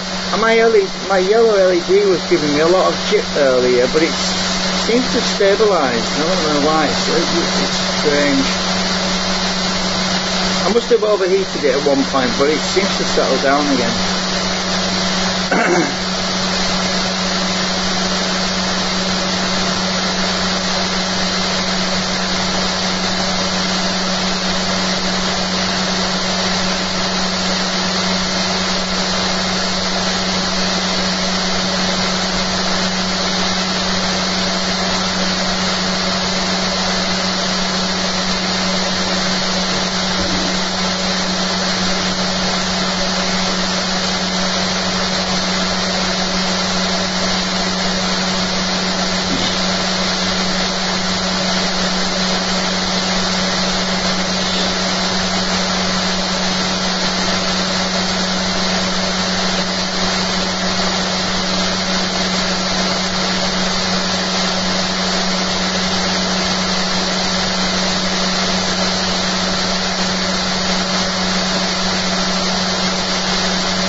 And I got some desolder braid finally, after years of not having any, because I used to have it years ago when I used to do self-employed work, when I used to do repairs and everything. I used to have that stuff all the time. But it's the kind of thing that you kind of forget to get, you know. You think, oh, I can do without it, I'll get around, you know. But when you're doing this sort of project work, you really need it, because you're constantly taking components out, swapping them over, and you get solder in the holes, and you can't get the solder out of the holes, so you need to. The solder stuff is useless most of the time. So yeah, it's a godsend when you're doing solder work.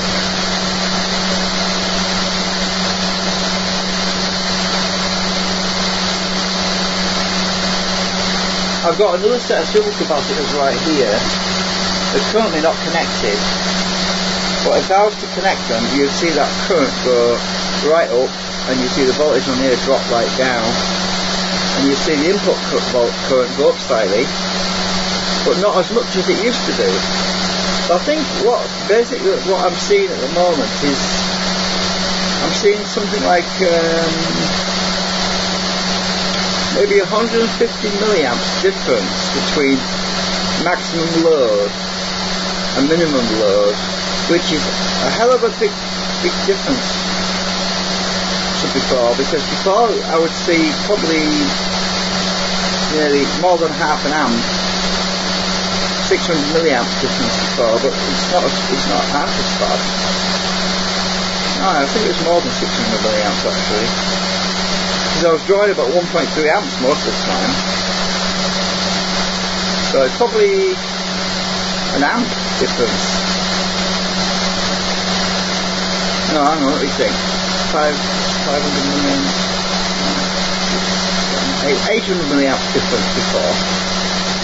So I'm only seeing a significantly less difference now.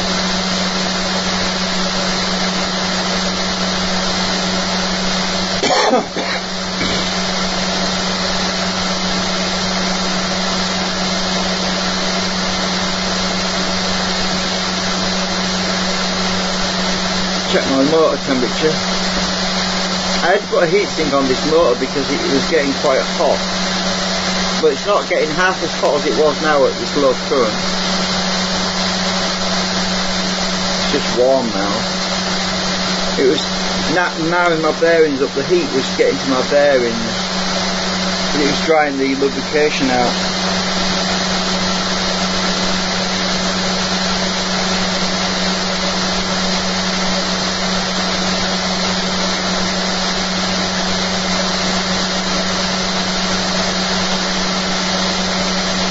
I hope you can see that alright, because I had to put a filter in front of it because before it was so bright you couldn't even read it, but maybe, I don't know, this camera's not that good anyway.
mean, I've had this thing can run up to 8,000 RPM, but I prefer not to go that fast, because the faster you go, the more drag you have with air friction,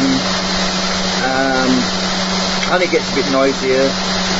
If I can run it and generate the power at 5,500 RPM, which is great, it's fine, because it's less stress on the bearings, it's less stress on the drive motor.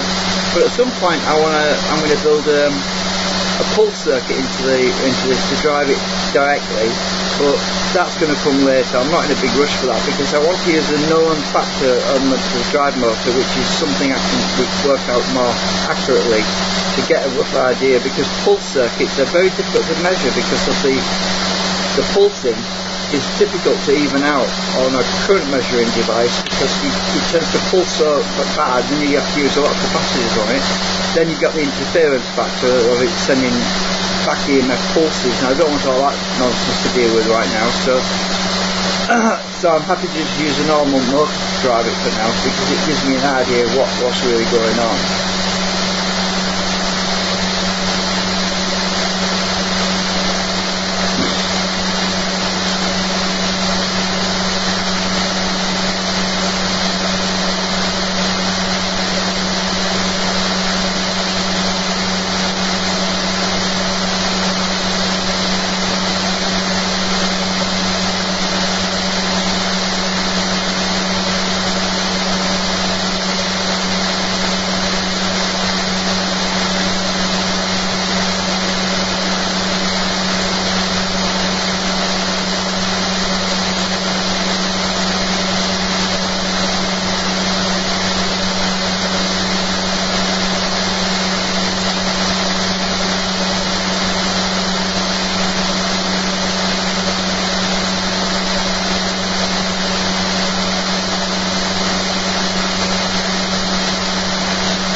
I also don't need all them great big magnets on the outside.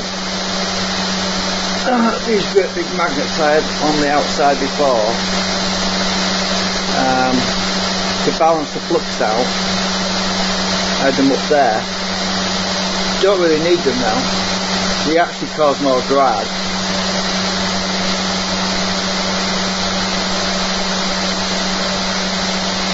The RPM's going down as I bring them towards it, so yeah, because I've got the magnets built into the bobbin section now, it's a lot closer, so I don't need as much flux because it's close to the coils.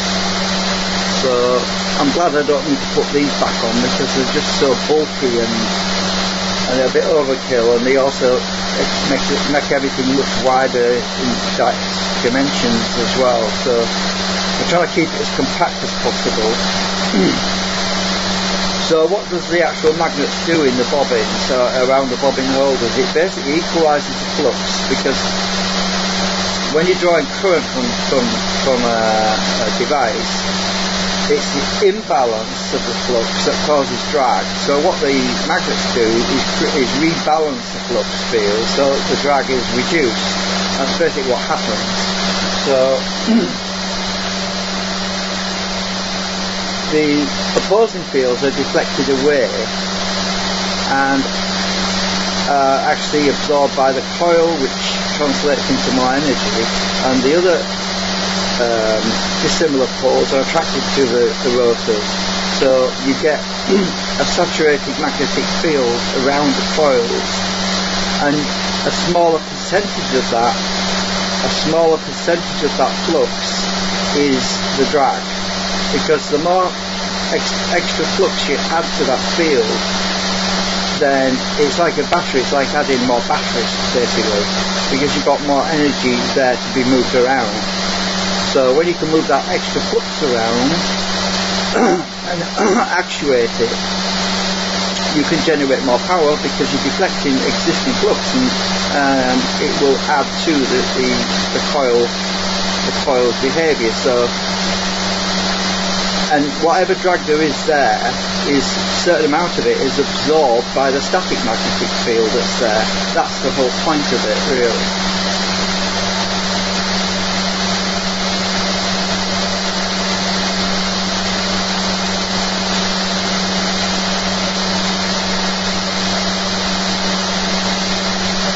I've got glue on my fingers.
So, as I've been saying as a recap, the efficiency is much better.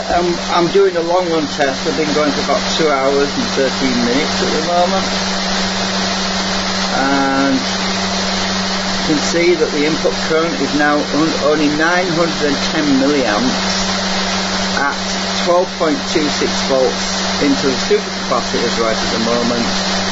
and only drawing 190 milliamps. I'm pushing out 190 milliamps into the supercapacitors, and that's a huge improvement, because previously at this voltage and at this current I would have been at about 4,900 RPM, and at the moment I'm at 5,700 RPM, and I'm only drawing out 910 milliamps at 13.6 volts input. So 13.6 volts on input, 910 milliamps, which is much better than before. The waveform is really good. Oh, let's see. This is what.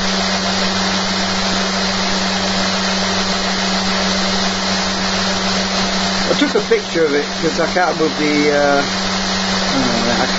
oscilloscope, the camera very easily. But this is basically what the waveform is at the moment. Just a recap. So the pulses, those little pulses there, are actually the exit coil being energized, so they're in a better place as well right now. So basically when the rotor assembly is about in the middle of the waveform, it pulses and we get an exit pulse that helps to relinquish the drag effect. And you can see on the output waveform, which is on the other channel, see it's like lit there, which kind of goes up a bit there. But the blue channel is basically center tapped on the exit coil, which is right in the middle of the two exit coils. So that's in the center tap point of the two coils. So you won't see the full effect, you won't see a divided effect of the pulse. And the exit coils on the bottom of the device down there are in parallel with these two, and these two are in parallel. That is the output of the exit coils. The actual exit coils are connected both to the circuit. So they both get pulsed at the same time, basically, by the same circuit.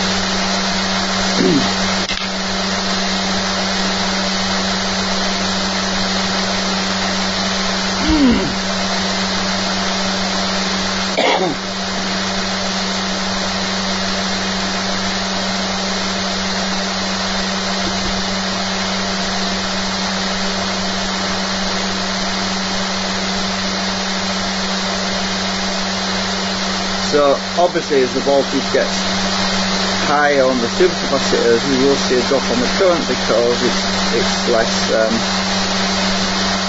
the RMS will be slightly lower. On the scope the RMS is 13.6 volts, that's because of the load factors on it. So the new coils that I'm grinding, I'm hoping to get a bit more current, but without sacrificing too much of the voltage. So I'm trying to get a happy medium so I can get more current out, and also there'll be more current to go into the exit coil circuit. So I can tweak this trimmer here and I can get a lot more current, but then it increases the drag enormously. So it's got to be set in just the right way to get optimum minimum drag and maximum output. So it's about tweaking it just in the right place, really. And I'm losing the lock on my scope.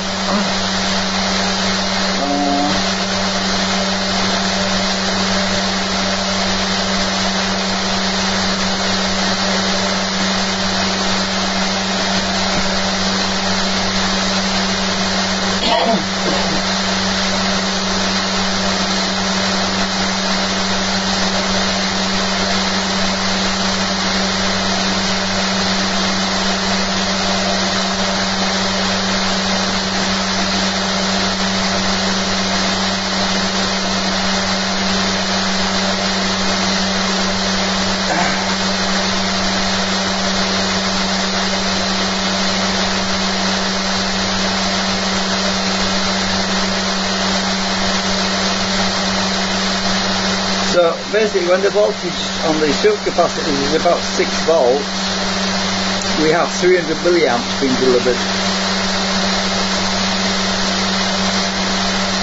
which it might happen again soon, because if the battery triggers, it will discharge the supercapacitors into the battery, and that voltage will drop like a stone, and the current input will go up. We can see the difference on the input current on there, and the RPM really doesn't drop a great deal at all. It drops to around 5,300, 5,100, 200, which is really nothing compared to what it used to do. It used to drop right down to 4,200 RPM, but it's much more efficient, and we used to draw more current, whereas now we draw a lot less current on the input. We're at 900 milliamps at the moment. It's never been that low before.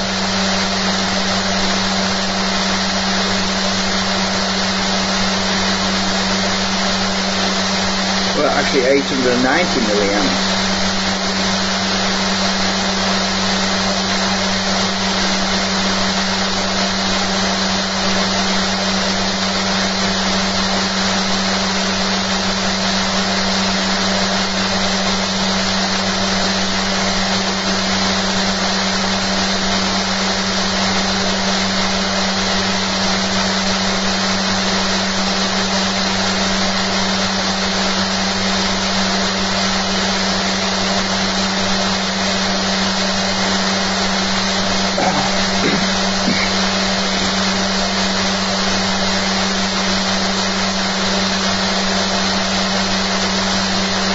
At some point the relay will trip and discharge the power into the battery. I can't predict exactly when that will happen, because it usually happens because of interference, a little noise in the electric system. It seems to trigger it prematurely sometimes, but it doesn't matter. It usually triggers it around 12 volts anyway, usually when the current's been removed temporarily. So if I was to disconnect this black lead temporarily, it would trigger it immediately, because it basically simulates when we've got sun coming out, the sun going in, then it discharges the energy stored in supercapacitors into the solar battery and charges them up. That's basically how I designed it to work.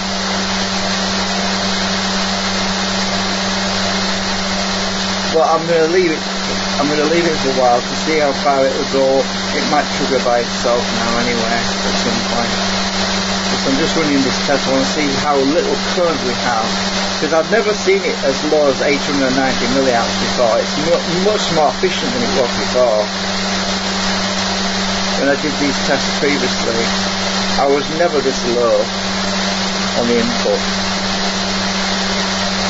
At 13.6 volts or 13.59 volts to the motor.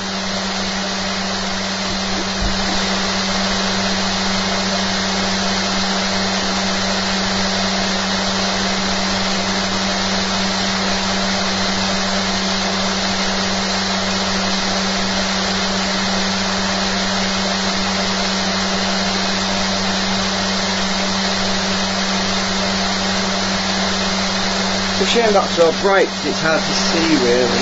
Hang on a minute.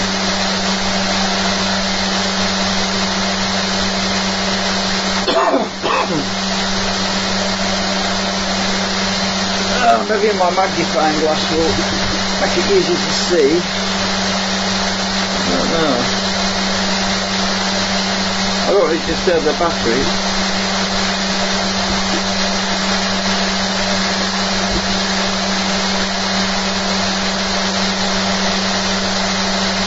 I can't get it close enough.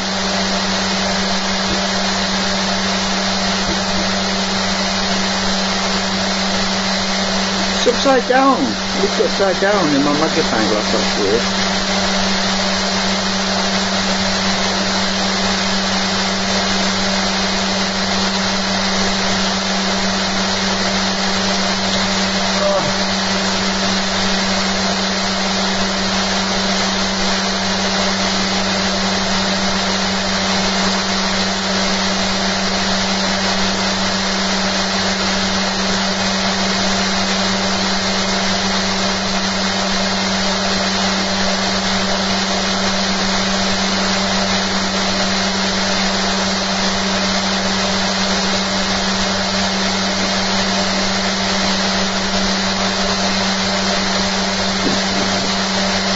It's just so bright on this timer. Maybe putting this bit of paper in front of it would make it a bit dimmer still.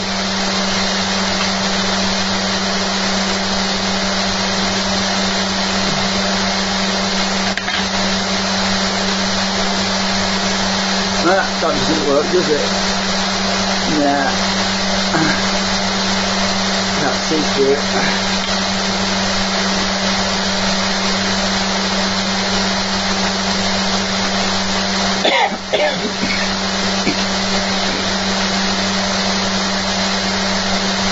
I think you can probably see it, I don't know.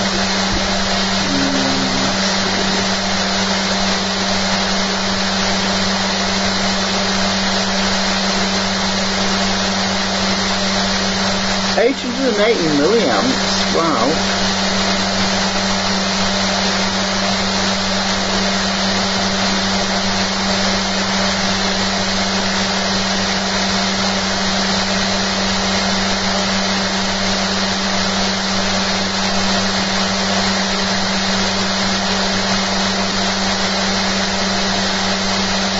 We're still pushing out 170 milliamps. Oh, this thing should trigger soon. I might trigger it manually. If I just take this lead out temporarily, it will trigger. I want you to see how far that would go down.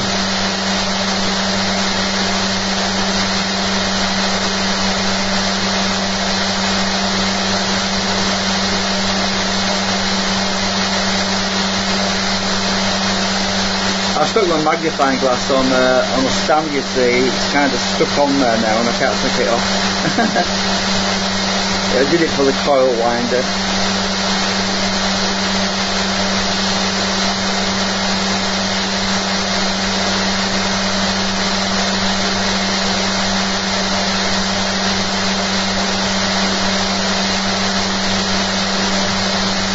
So basically, as the load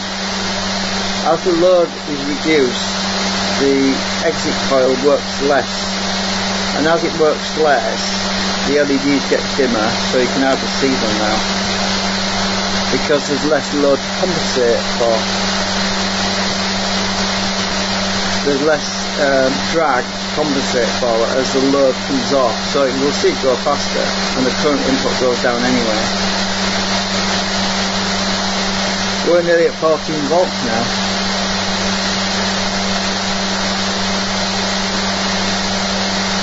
We're still pushing 170 milliamps out.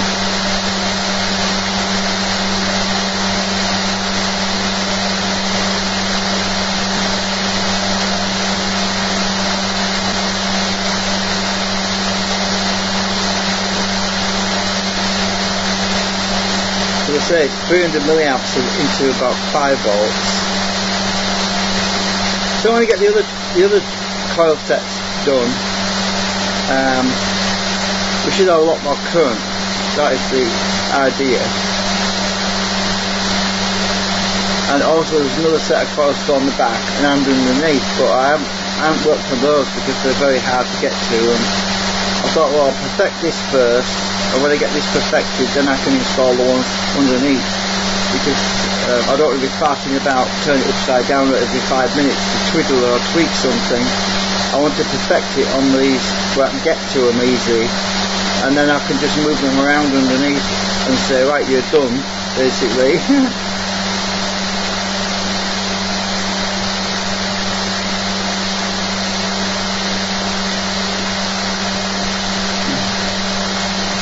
I'm losing lock again, because the voltage is going up.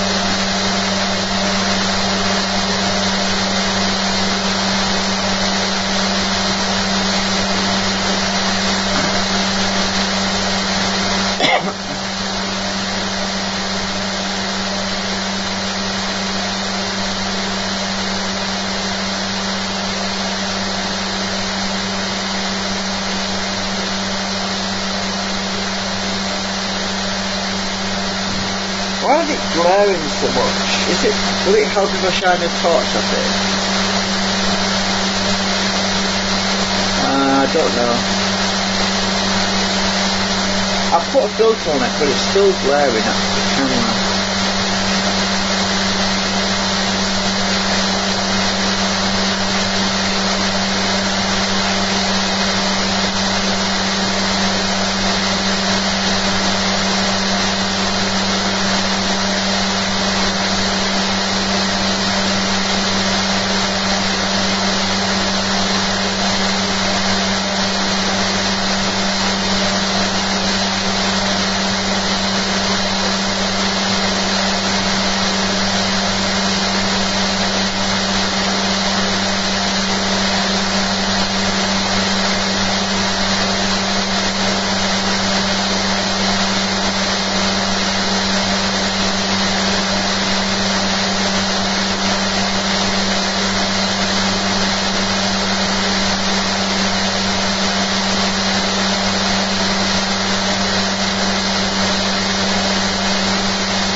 So we're down to 870 milliamps on the input.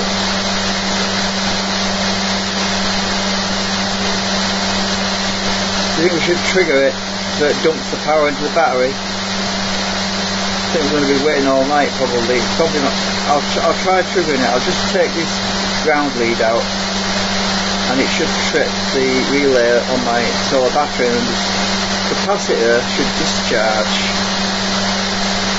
And we'll see that voltage start dropping like a stone. Let's try it.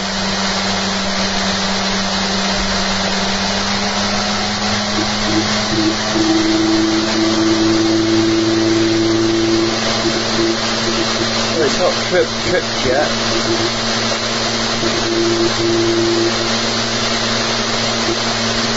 Weird. No, it didn't trip for some reason. Probably because the other supercapacitors still got energy in them. I know it'll trip it. Right. This will trip it. There we go. Right, the relay's tripped now. Now, the first supercapacitor bank will continue to charge up much more rapidly now, and the other supercapacitor bank is currently being discharged into the battery through the boost regulator to charge it. Now what will happen is, as soon as that's finished discharging, the relay disengages.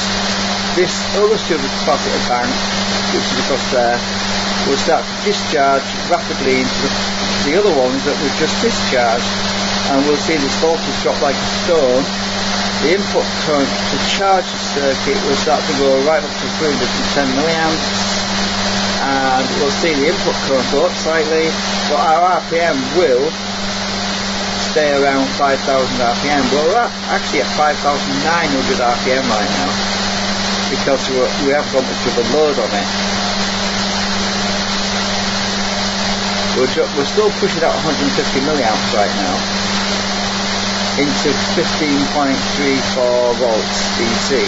So this is going to change rapidly in a minute. It's going to drop like a stone as it's discharged into the other supercapacitor bank, and we'll see the load come back on here.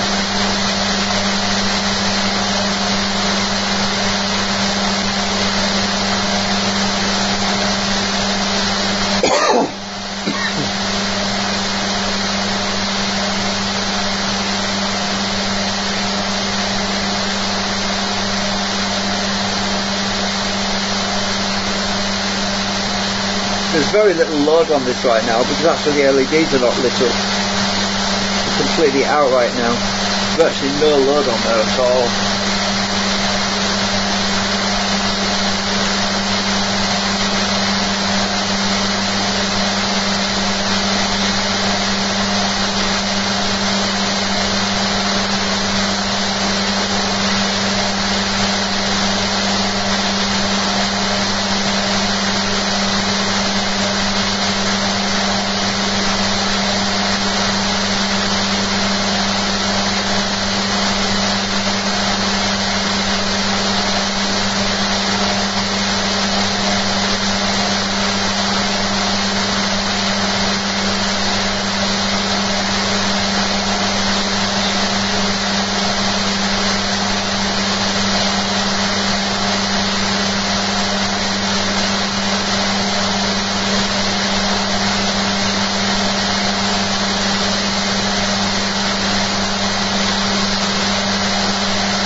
I've been going live now for 2 hours and 35 minutes. There we go. There you go, the load's come back. Sub capacitor being discharged. Now RPM hasn't dropped below 5,000, which is great because it used to drop right down. 210 milliamps coming out. 1.07 amps the motor. A lot better than 1.3, I can tell you. It used to be 1.3 amps before, now it's 1.07. 007. Yeah.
5,236 RPM climbing.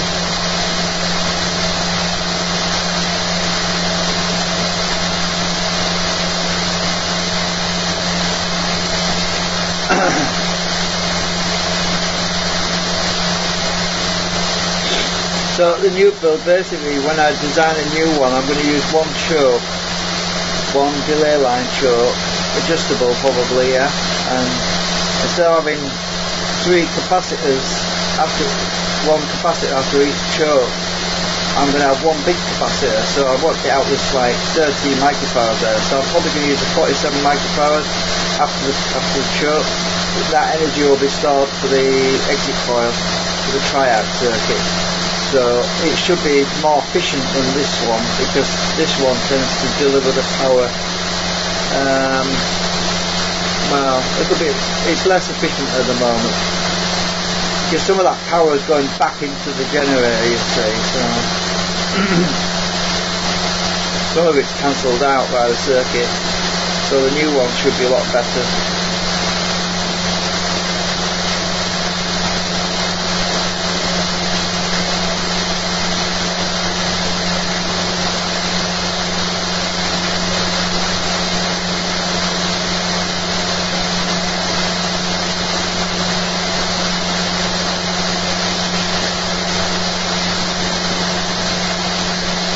LED's nice and lit right now, which means that the circuit's doing its work.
foot counts, one hand.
My motor's not too warm, not too hot, I mean.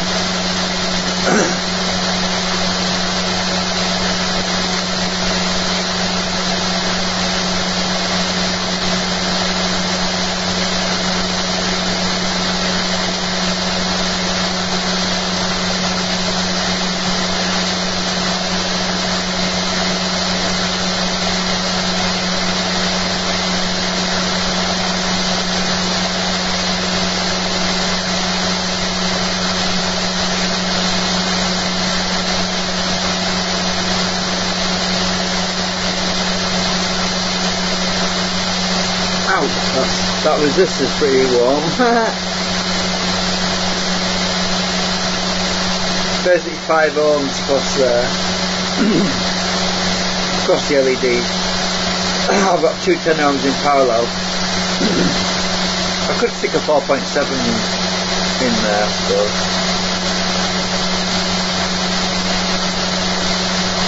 I've already done that on the new build, the new circuit board I built. Stick a higher wattage 4.7 ohm in there.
I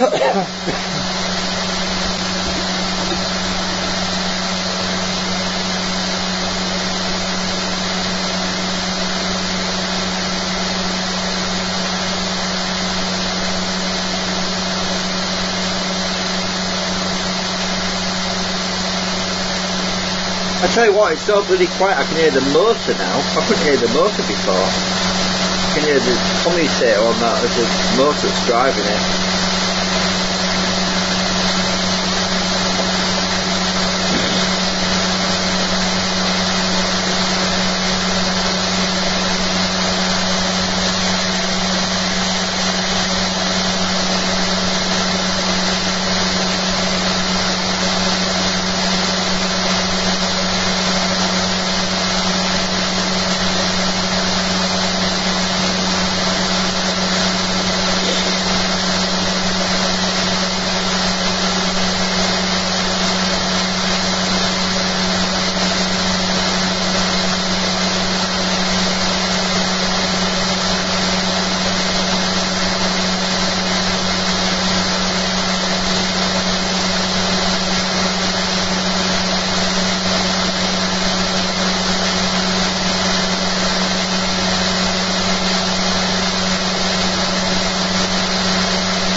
You know, I said we'd get about an hour out of these batteries. I think we're getting more than an hour. Because of the current consumption being so low, it's actually lasting a lot longer.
Just have to line up my the little tiny toys on the end of these plastic things were slightly out of alignment, so I just corrected the alignment on just Just give me a bit more RPM.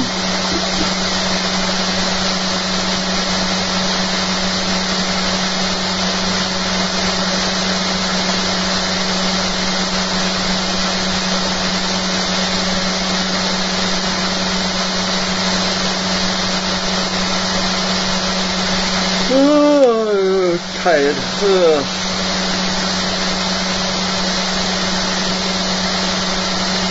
I was basically running this until the batteries run down, but the rate they're going, it's going to last all night.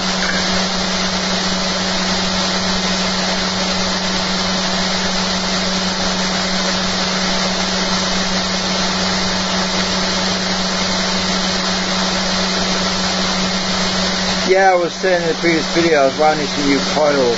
I was winding them at 26 SWG. Well, I did a test with one of them. I put the coil in the generator earlier to measure the voltages, and it was a bit too low really. And I doubled it up, doubled it up, and it would have come out, well, basically the voltage would have been too small. And I really want more voltage to work with than what I would have got with that. I might have got more current, but I really want a good RMS voltage. So I've decided to go with 28 SWG wire. So I've ordered some 28 instead of 26. So when that 28 arrives, I'm going to have to wind another 4 watt bobbins coils.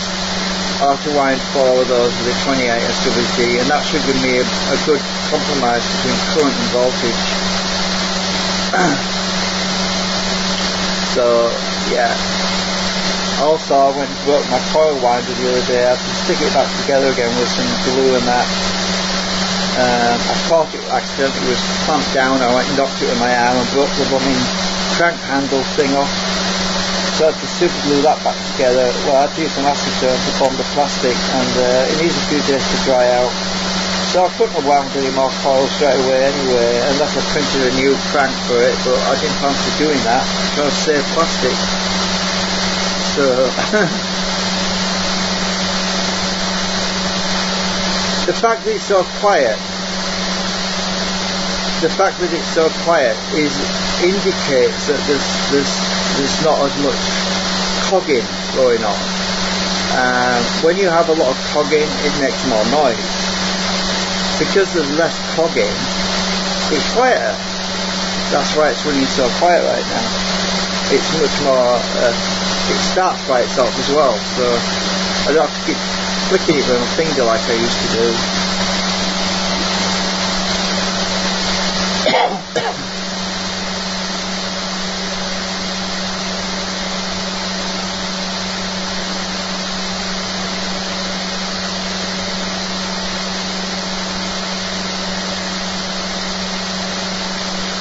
Oh, I'm tired. Just yawning, sorry.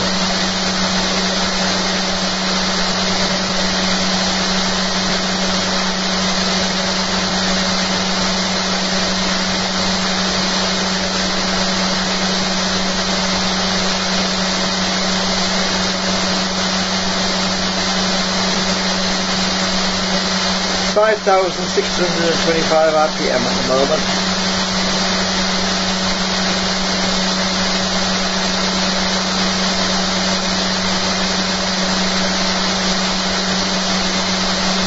Uh, 930 milliamps on the input. I'm falling asleep now.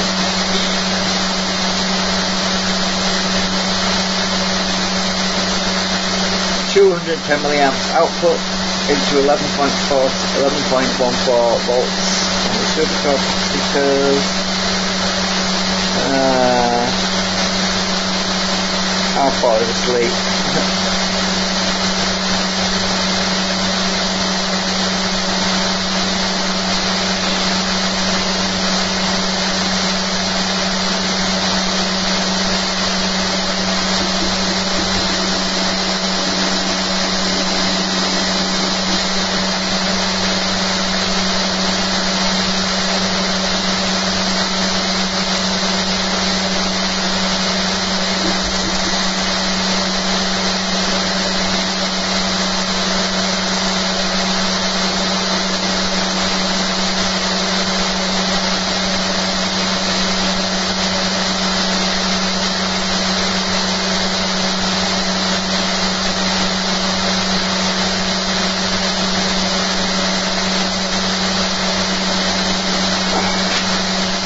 check my motor temperature.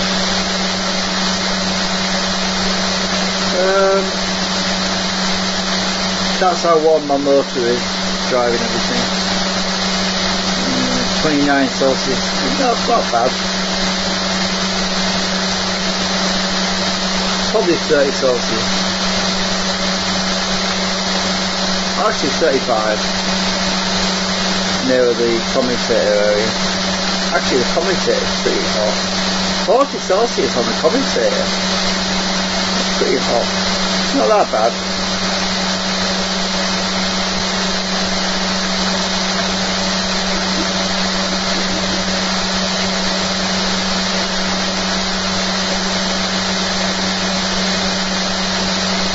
-42 Celsius. Commutator. Check my resistor if I can get it close enough. Ooh, resistor 43 Celsius near enough. The fire could probably go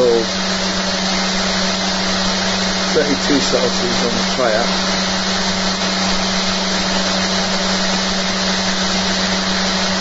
Quite warm out resistor. That's after running for about 2 hours basically.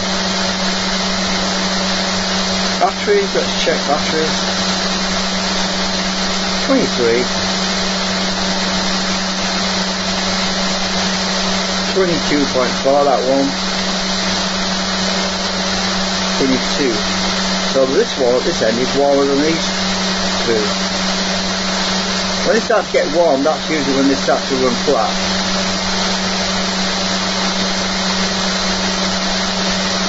.8, 32, 31.5. Batteries are cold.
RPM is currently at 5,719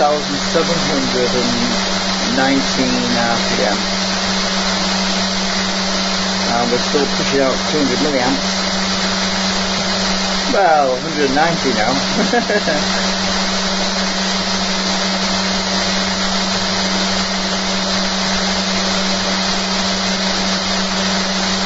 Into 12.27 volts.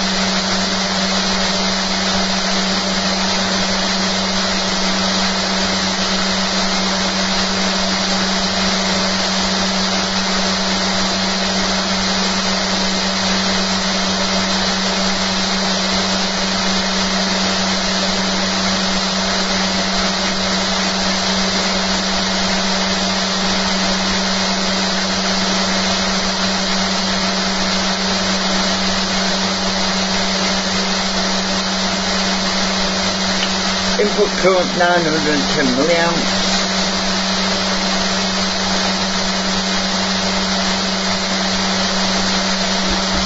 At 13.59 volts. That's the input. I've not once seen that current limiting LED come on. Except when we were trying to use those flat batteries at the beginning.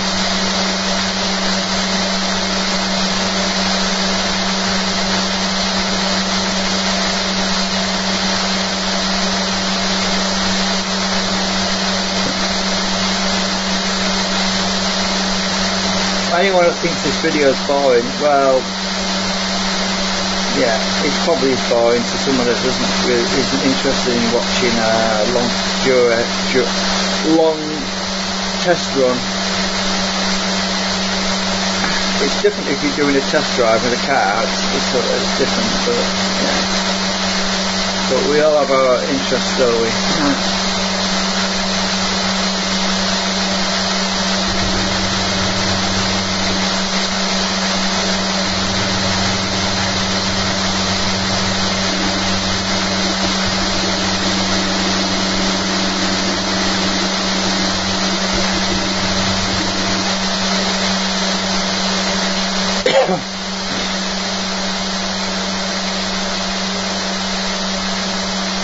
You want to see this thing go faster?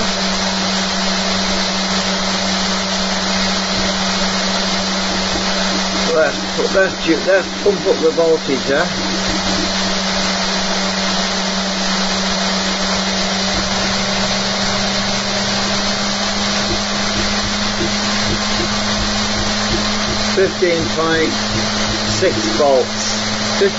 .6 volts, and we're still only drawing 1 amp. Look at that, bloody hell. 230 milliamps coming out. Still quiet. We're at 6,420 RPM now.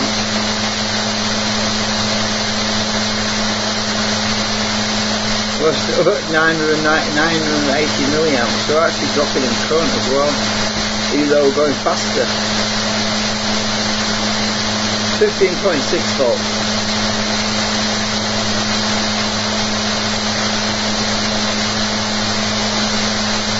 That is so frigging quiet. I remember I've had this thing, I used to have this thing going at 8,000 RPM.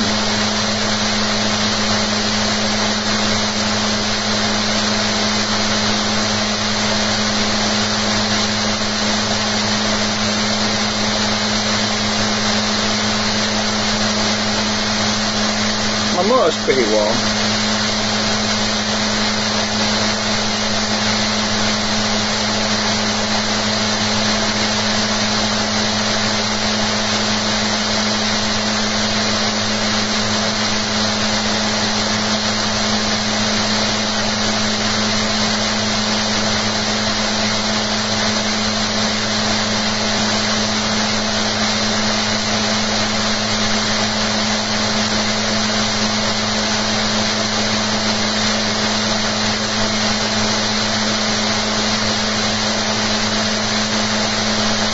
Can we go faster?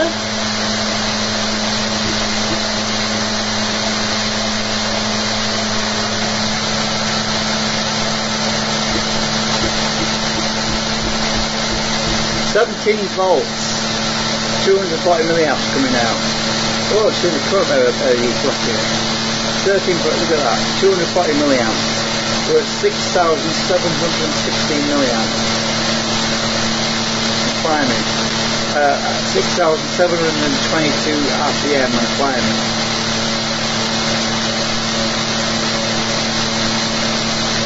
We're at 17 volts now. I don't want to burn my motor out, so I think it's time to end the video actually. I don't know, it's getting pretty warm.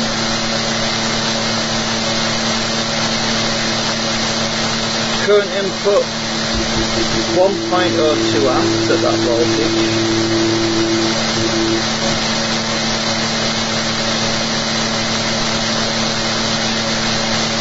Yeah, we've got enough voltage now to jump into the batteries anyway, so I'm going to turn it off in a minute. Let's just disconnect and reconnect so it resets.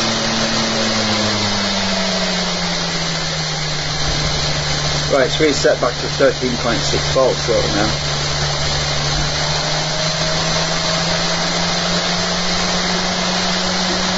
And it's 960, 940, 930, 920, 910. Just by disconnecting it, reset back to what I've saved it at. So let's dump that power into the battery now.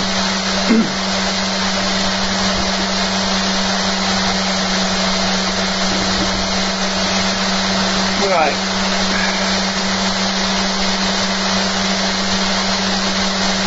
In a minute this is going to drop like a stone, like before, as it discharges into the other supercapacitors, and the current input will go up.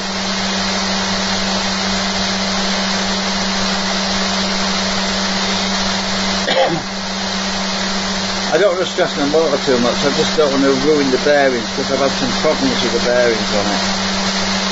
This little motor down here, you can't really see it, but it's kind of sentimental. I've had it many years.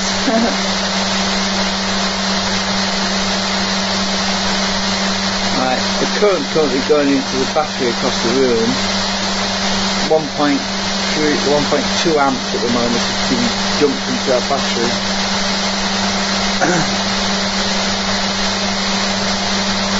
Water long-term supercapacitors to be discharged. I can see that they're at 5.10 volts at the moment.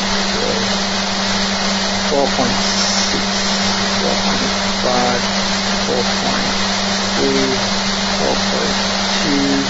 At any moment the relay is going to kick in, and then this is going to discharge into the other supercapacitors, and it'll just drop like a stone. Yeah. Got 5,900 RPM at the moment.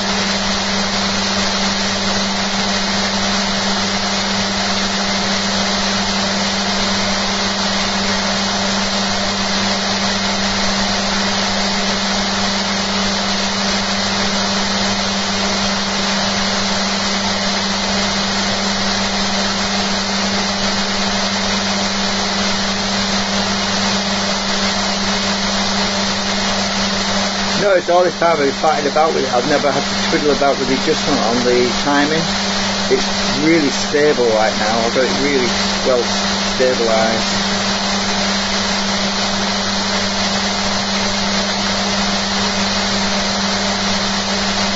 So that relay should trip in the seconds. There we go.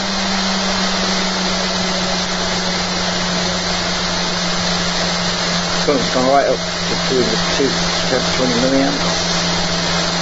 What will happen if I boost the voltage up now?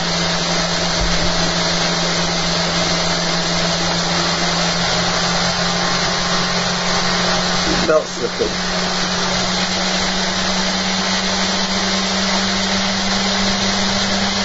I need to sort my belt out again. Look at that, 370 milliamps. Belt slipping. And let go. I need to sort the belt out now.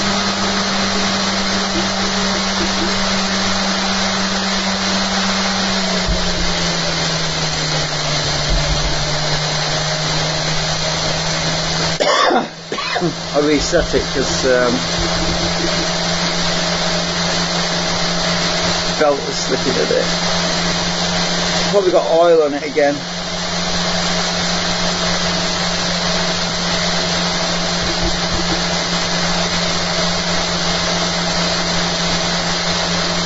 But still above 5,170 RPM.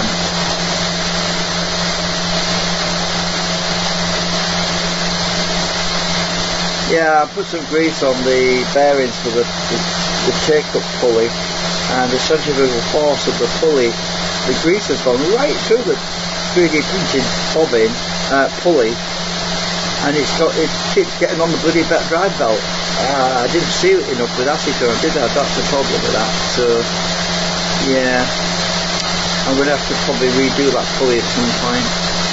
Get the grease out of it. I can't get the grease out of it, it's saturated. The centrifugal force has pushed the grease all the way through it. So I'll probably have to swap the pulley out for another one, because it keeps getting onto the belt.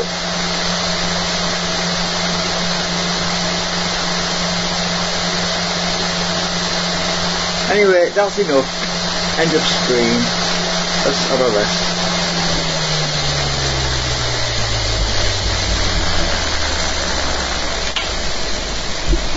Got my batteries somewhere safe. I've got to charge these back up again anyway. So anyway, I hope you enjoyed a long, boring test run of my bubbleator. Why do I call it bubbleator? Well, that's because of the magnetic flux that it pops out when it jumps around, and yeah, it's like it's hard to explain it, but I couldn't think of a name, so I gave it a silly name like that. I thought, well, no one will take me seriously with a name like that, and that's what I want.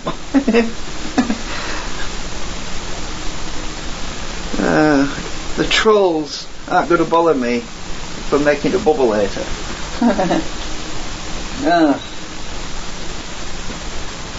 So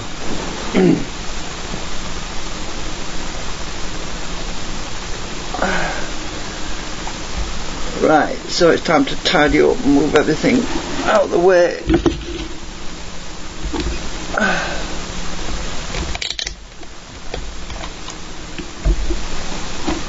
I'll probably have to recycle my old bobbin holders somehow, because they don't have the slots for the magnets in them, so yeah, I'll hang on to them. They'll come in handy for something.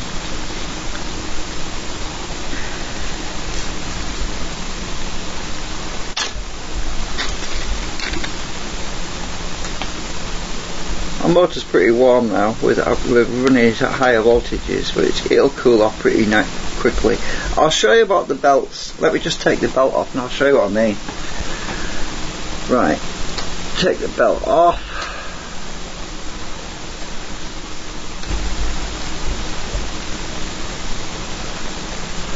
You'll see exactly what I mean about this flipping grease. Come on. Can't get it off. Come on. Right. This belt is getting saturated with grease, and I'll show you what I mean. Right. Tissue paper. Alcohol.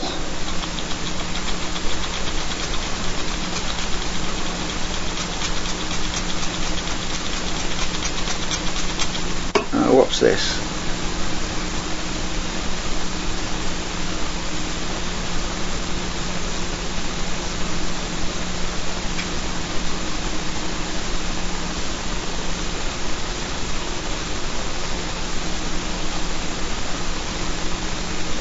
Yeah, look at that. That's the grease that's got into the rubber. Because if I don't clean it off, it'll rot the rubber.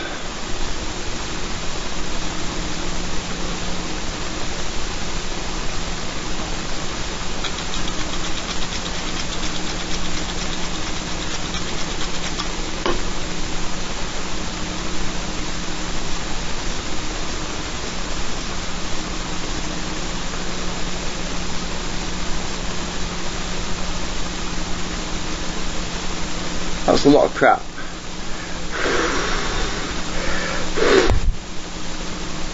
Some dries the alcohol does.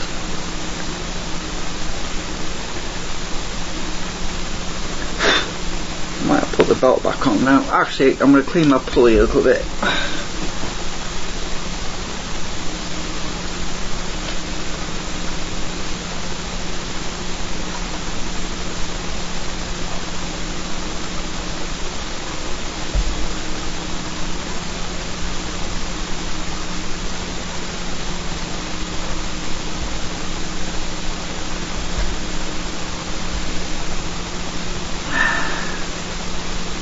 Yeah, that's alright. Put the belt back on. We're good. We're good for the next test run.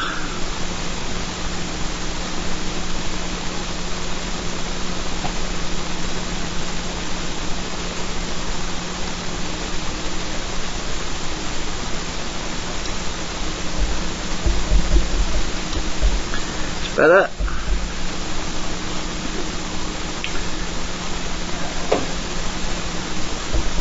There's not a lot of tension on this belt. It's quite slack. I don't want too much tension on it because it puts a lot of pressure on the bearings on the motor, and also belt tension also translates into drag as well. So it's getting a balance between getting enough tension on the belt and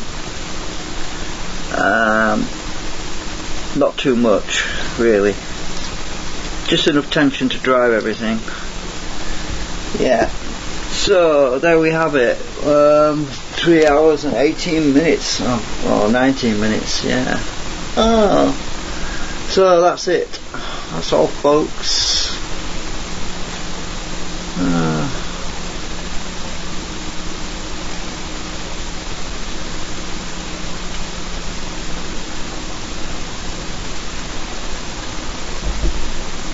Thanks for watching, anybody that's out there.